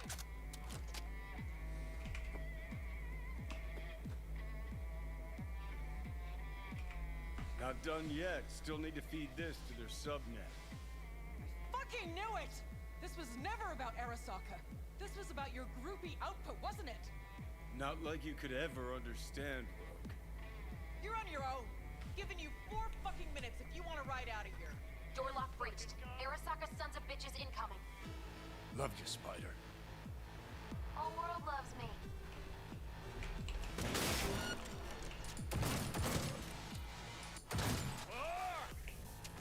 Goddamn terrorist!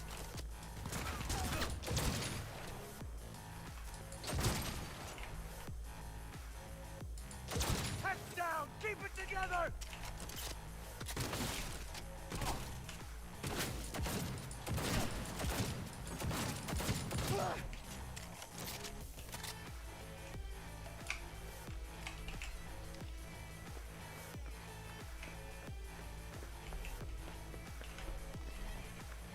Another extremist.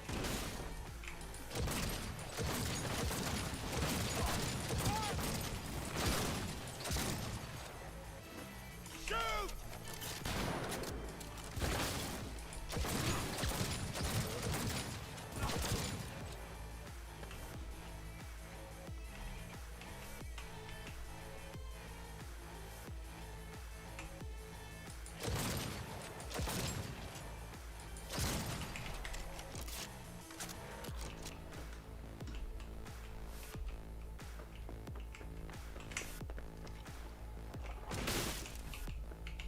Your time's up!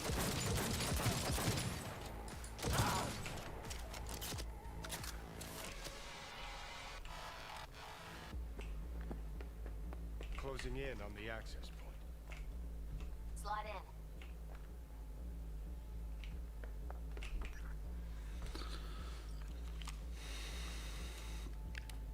Sweet icebreaker. Foreign, right?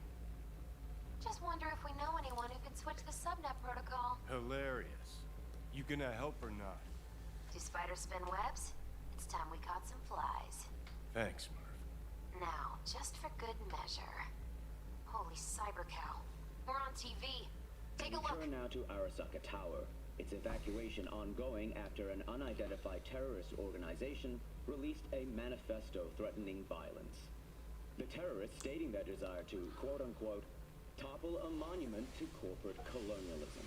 Night City's mayor, Imbole Ebunike, has issued a statement declaring that he will bring the full force of the law to bear in response to any act of terrorism. Going now to our reporter on the scene at Arasaka Tower. Hopefully he can shed some light on the situation as events unfold. All set. Now get out of there. They're moving up. Hit the roof quick.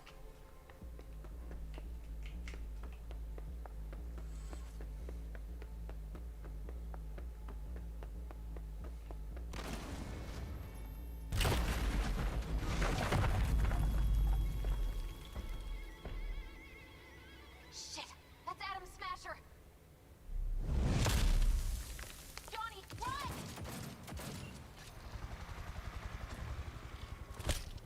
Murphy? Door's sealed, but it won't hold for long. Run, Johnny. Like the wind.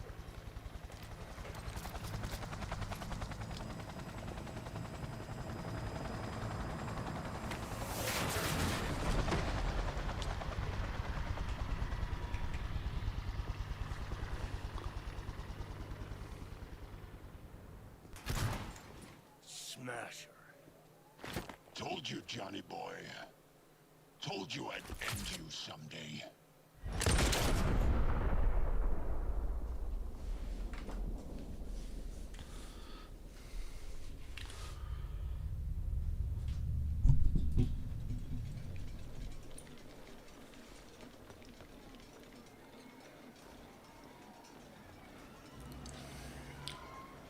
Hi, まだ生きています。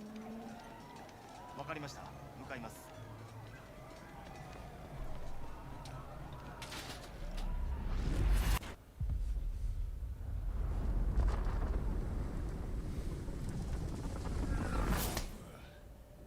Let us try once more.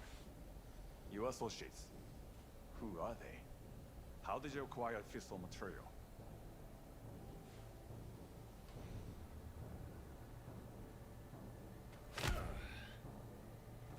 Which terrorist organization do you belong to?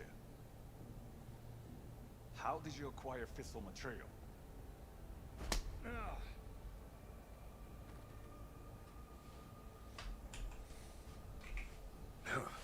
Boss don't look too pleased with your efforts. 外せ。直接話をする。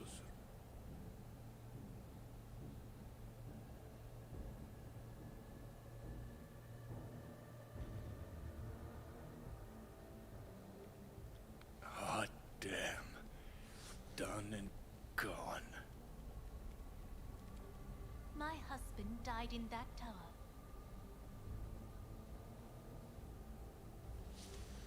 But there are fates worse than death.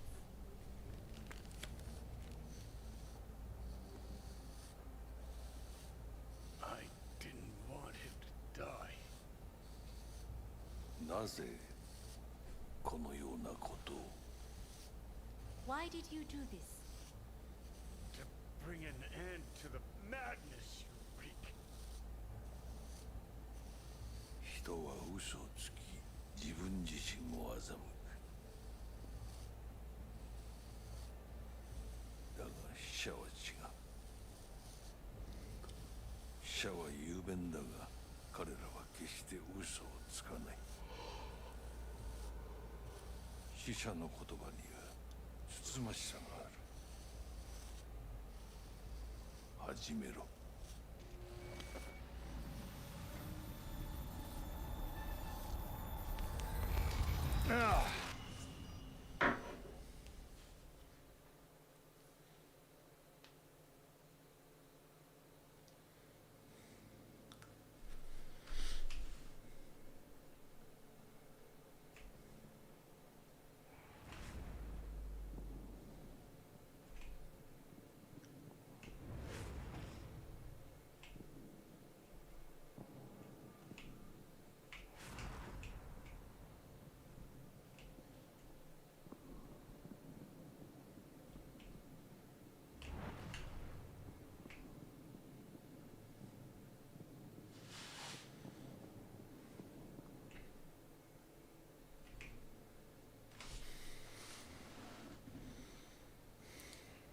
And you?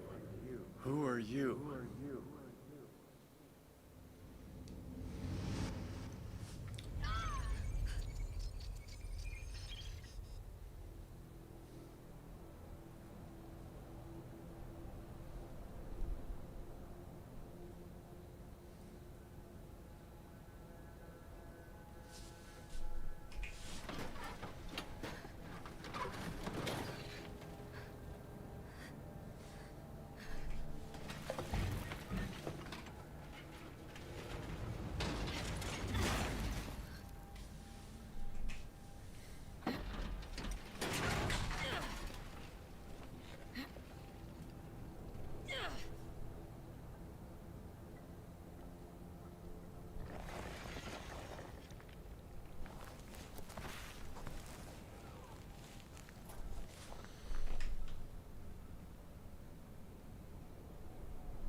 heavier than she looks. Now, listen, dog. I have done exactly what you asked. So let's you and me figure this.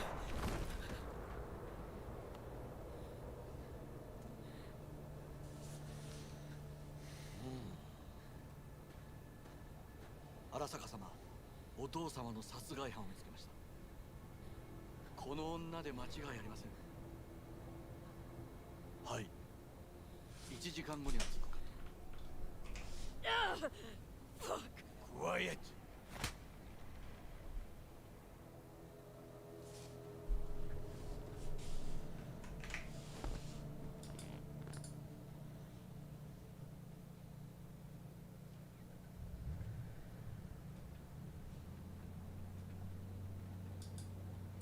Kuso, ひどい匂いだ。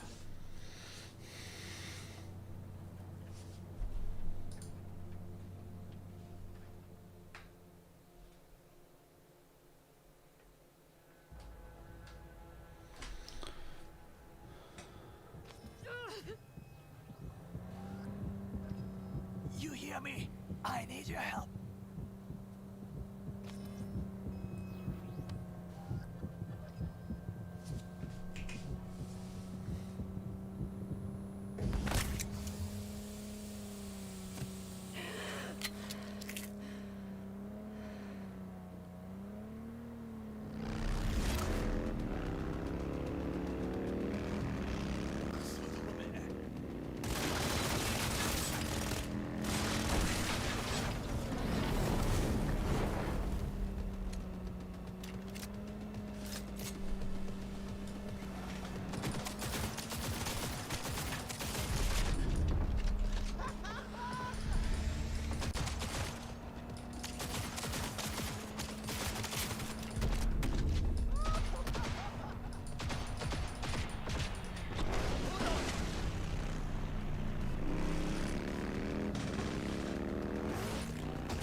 Don't you dare faint again.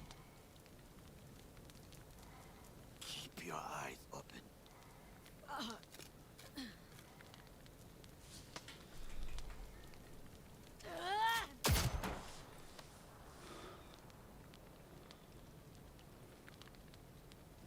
We both could use medical attention. Do you know a Reaper doc whom you can trust? No, yeah. I know someone. We must get to Reaper doc quickly. Did well. Do not waste time. Victor. We'll fix us up. We have to get there somehow. Call someone. Anyone.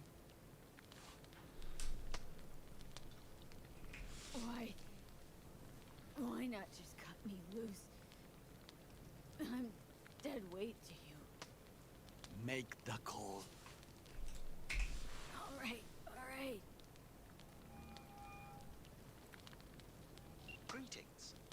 scanner indicates you are outside the service area. Just come pick me up.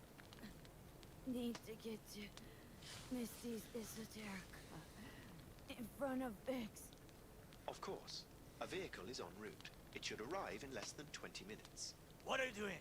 Hey! The personal link is damaged. Please proceed to insert the jack below the ear, though not too deep. There should be auxiliary neurosockets between her lymph nodes, beneath the SCM muscle. If I hit that vein by mistake, she will die. Indeed, as she will if you do nothing. I think I have the sockets. Now proceed to connect. Let's get her inside. I cannot hold it.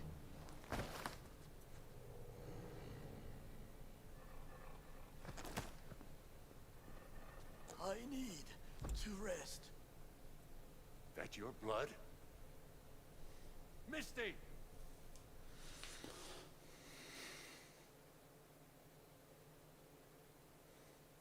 Pressure's tanking. It's neurogenic shock. She's dying. Gotta cut my way through the occipital bone. No other way. There is risk of... I know what I'm doing.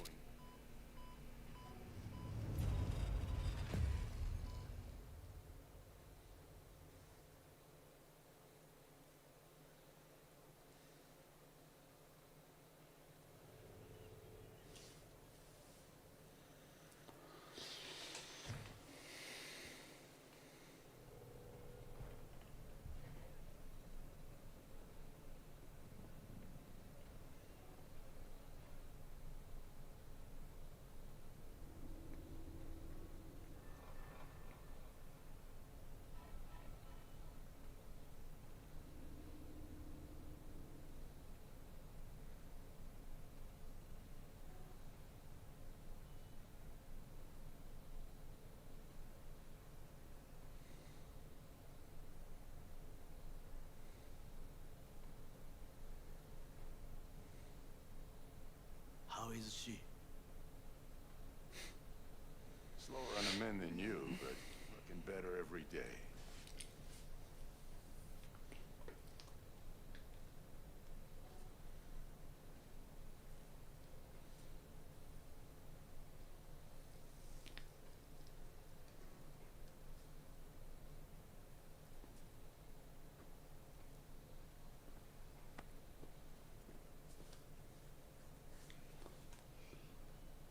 V, you in there? My head. How you feeling?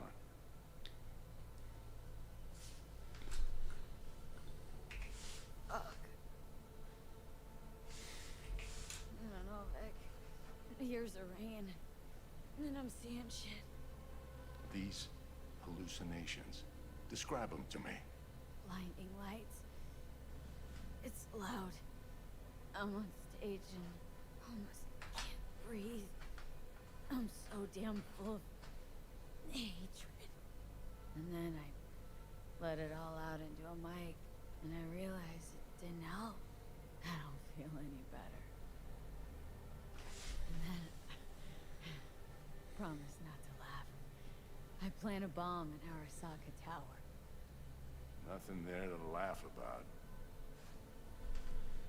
They killed me, Vic. Never been so afraid. It was too real, even for a lucid dream. You weren't dreaming, V. Those were memories. There's a personality construct on that shard. Dreams you had were from his past. Saying I experienced another psyche's memories? How is that even possible? You two are connected in a way I can't make head or tail of. Who? Me and who? Vic? Who's the other? Johnny Silverhand, the terrorist. Real talk of the town back in my day. Anyway, that's not what's important right now.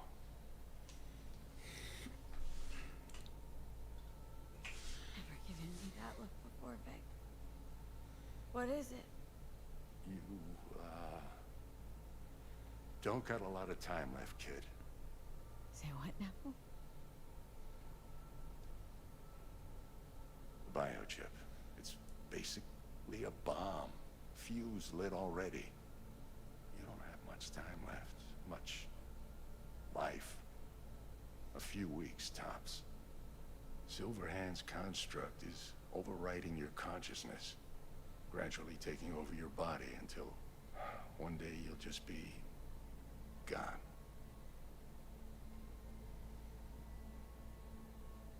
V, it's important you get all this.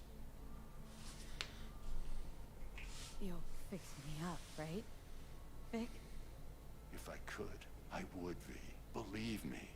But this is... it's way beyond what I know how to do. You're the best of the best, Vic. Why can't you help me? You want the long story or the short? Don't own it, a thing. Not one D. Okay. There is a construct. A psyche on the chip. That of Johnny Silverhand. You jacked it in your chip slot. Nothing happened, right? Until you died. Bullet in the head from Dexter Deshawn. How do you come back from something like that? Low caliber. You lucked out. Not least thanks to another poor decision by Mr. Deshawn. The nanites off the chip started fixing the damage. Then they took your hand and coaxed you off the path toward the light.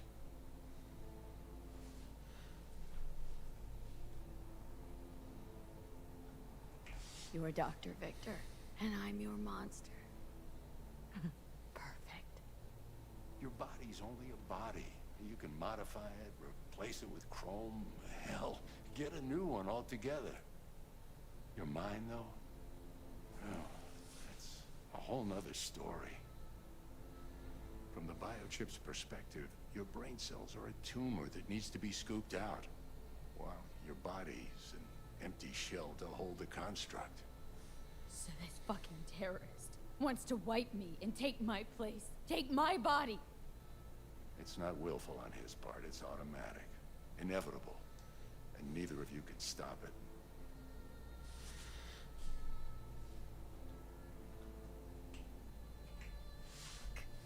I remember this thing, saw it on TV.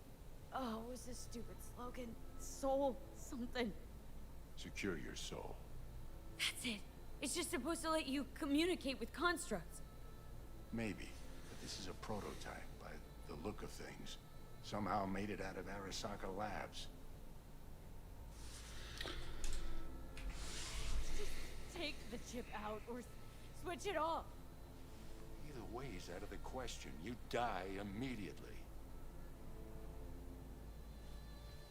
Vic, you've always come through for me. If there's nothing you can do to help me, then what the hell do I do? Tell me, please. Vic. I wish I knew, kid. Misty?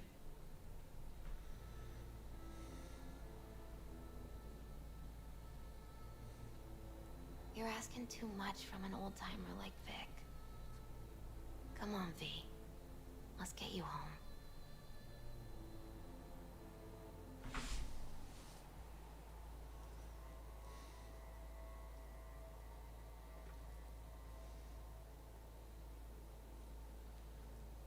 And then he died. And I thought I was gonna die. With him in my sleep. Sleep's a small hint of death. The inevitable. Can't actually tell if I'm awake now. I mean, I could be dead already, right? Not something to focus on, V. Let it go. Here. Got some meds for you. Omega blockers. Taken regularly, they'll keep things from progressing too quickly. Also, they should keep that guest of yours calm and quiet. Pseudoendotrizines from me. effect will be opposite. It'll speed things up. Free the demon, so to speak.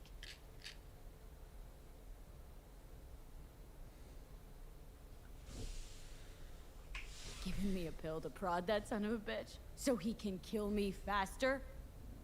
Listen, you're likely to be fine for a while. But sometime down the road, it could turn into pure agony. I'm giving you options, honey. The brain can be tricked. Plain old painkillers do that. Your psyche's gonna die, V. You'll feel your old self slipping away. At some point, you won't recognize yourself. It'll be terrifying. It'll be painful. But it doesn't have to be. Fuck I need pills for? To just stick a gun in my mouth. Pull the trigger. Well, that way you'd kill 2 souls. Is that what you want? Gotta lie down.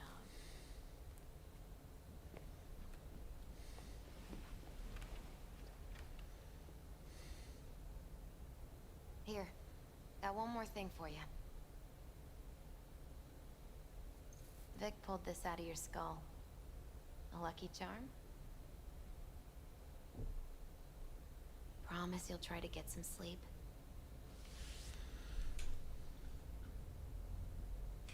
Didn't you hear?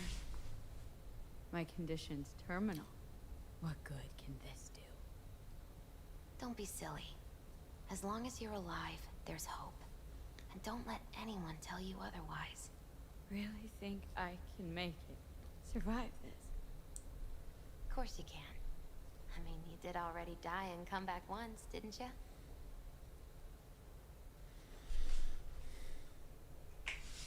Misty, wait. About Jackie. Yeah? Jack was the best friend I ever had. I'm gonna miss him something awful. If he was here, he'd tell you to get your ass out of bed in the morning and do what you need to do. But right now, you need rest. So sleep. Please sleep.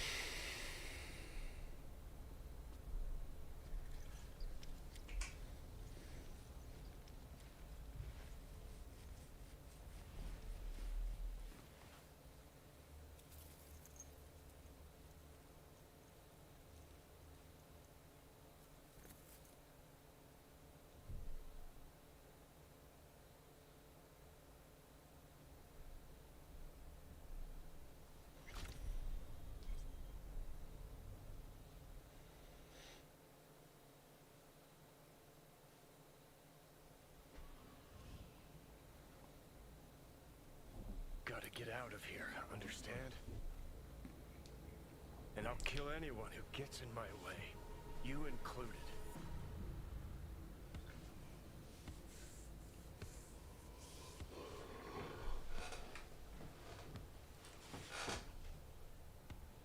Need a smoke. Where'd you stash yours?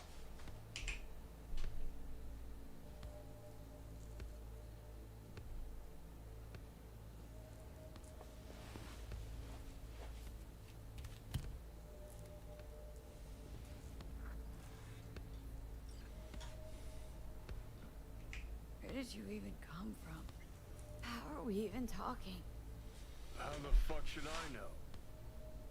The fuck kind of droid toy are you supposed to be? Fucking ghost off!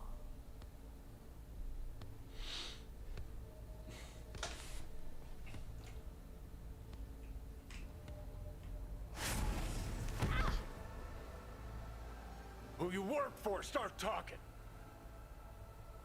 Fuck.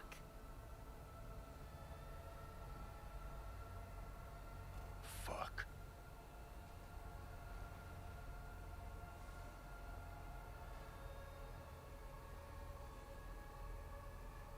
Fucking chip. Rip the thing out myself. No, wait!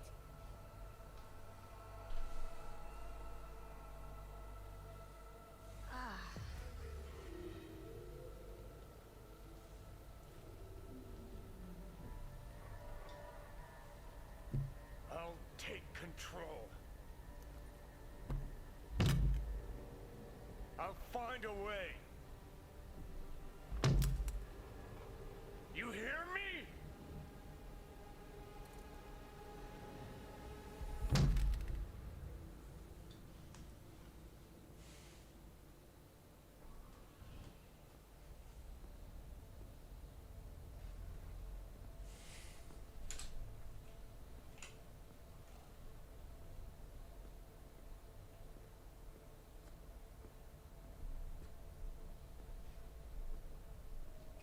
See you never, asshole.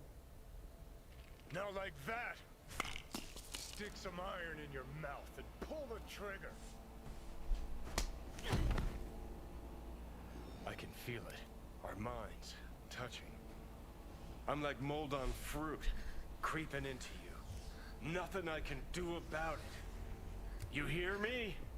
I'd puke if I fucking could. It's just a copy of the engram. I'm out there somewhere. Gotta be. Leave me alone! Get out! Just get the fuck out! Lead to the head, only thing that'll fix this. Hear me, bitch? A bullet to the fucking brain!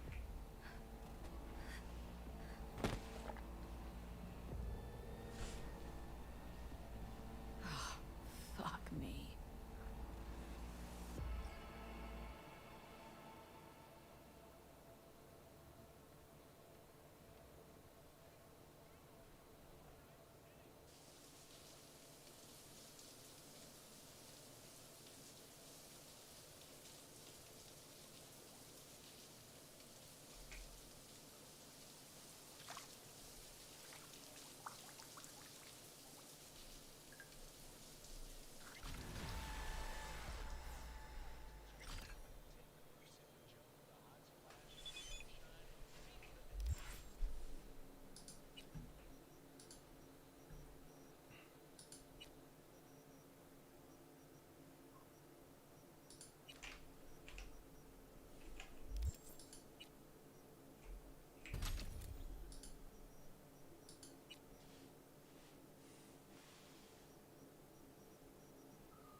Kimura here.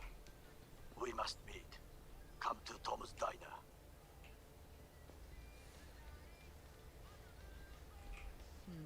Why would I do that? Because I am the one who saved your life. Haven't managed to get my head straight yet. Not after everything that happened. That will not happen anytime soon. And so what? If you intend to leave, you must re-enter the ring. The bell has already tolled. Tom's Diner. I am waiting.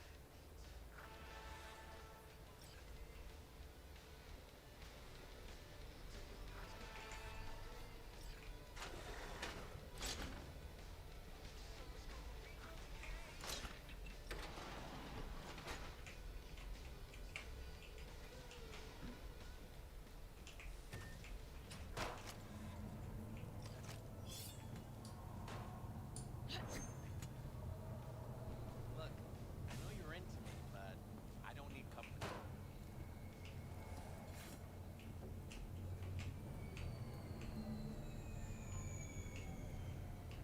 You don't have to kill me. When danger lurks,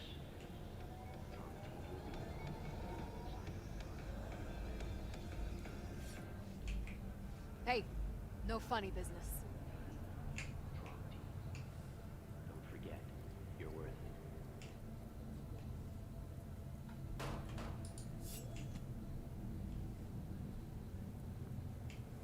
Ugh, no problem.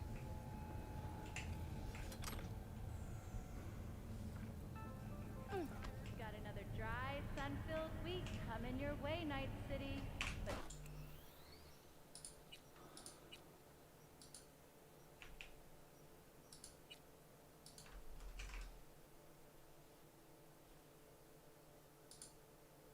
So, Liz Cheney,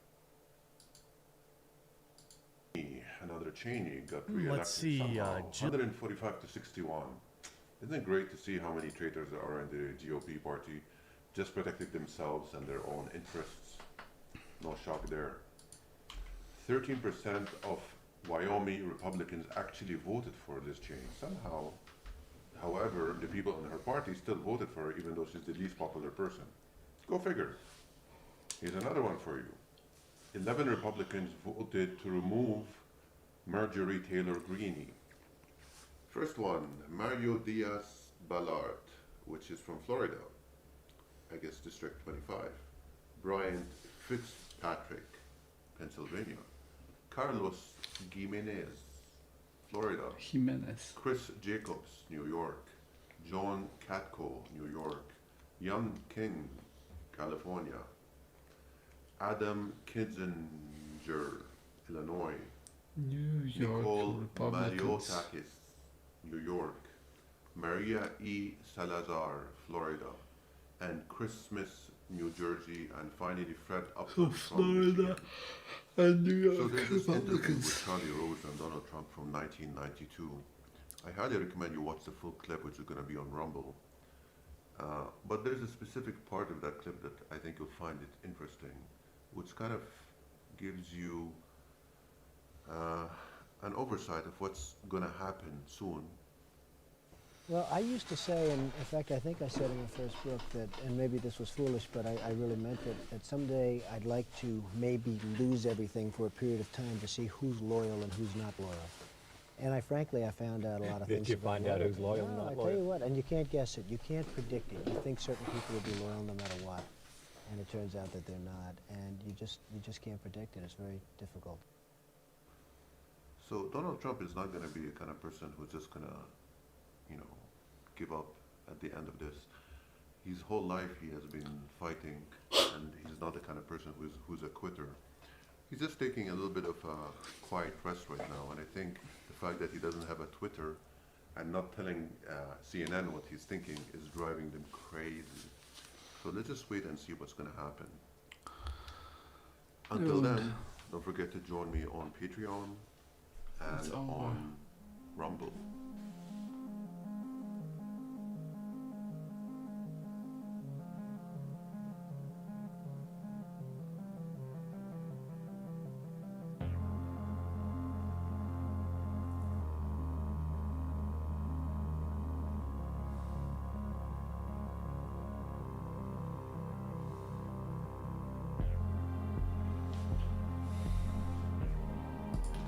Ugh, what is this? Yeah, whatever. Let's see. Really confidence, but he is very confident when he speaks. I think that's like, oh gosh dang it. Fuck off. Piss off!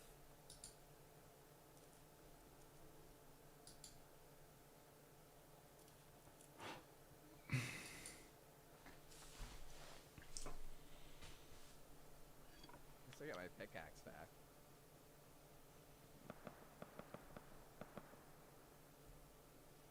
Did you coom to shoe on head nudes? No, her, listen, the reason why I took a look at the shoe on head leaks is because I wanted to see what she looks like without makeup, and it didn't disappoint. I got exactly what I came for, and then I left. Shoe on head's not attractive to me, dude. Like, I don't really go for chicks that have plastic surgery. I just don't.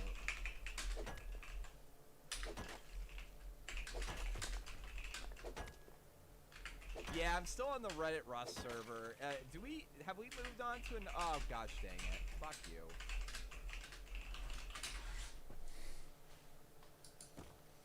Fuck off.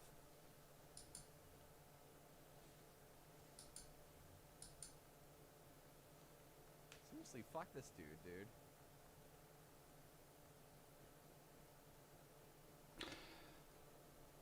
When I look up at Vaush's GF's nudes, I mean, you know, if I ingested a deadly poison and the only way to cure it is to, like, completely purge all contents of my stomach, yeah, probably. I would probably eagerly seek those out, yeah.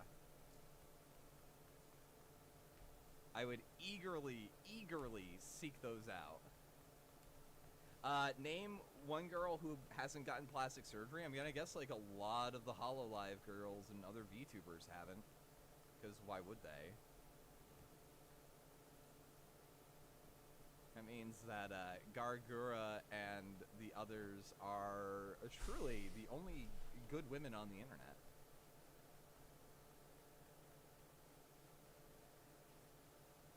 Did she actually get plastic surgery? So in the leaks, it does have pictures of her boobs and her, like, playing with them, and they look really fake. I could be wrong, but they look fake. And I guess that's the important part, is that, like, they look fake. Yeah, he's over there. I'm staying away from that. I don't know, dude. Her tits just look fake, dude. The way that they move, like those, I don't think that those are real tits. Could be wrong though. I could be wrong. I also don't go for big boobed women. I go for like C cups at the most. I think that petite is underrated. Not flat, but petite is the way to go. Plus, you know, I'm not gonna, you don't kiss and tell. We don't kiss and tell.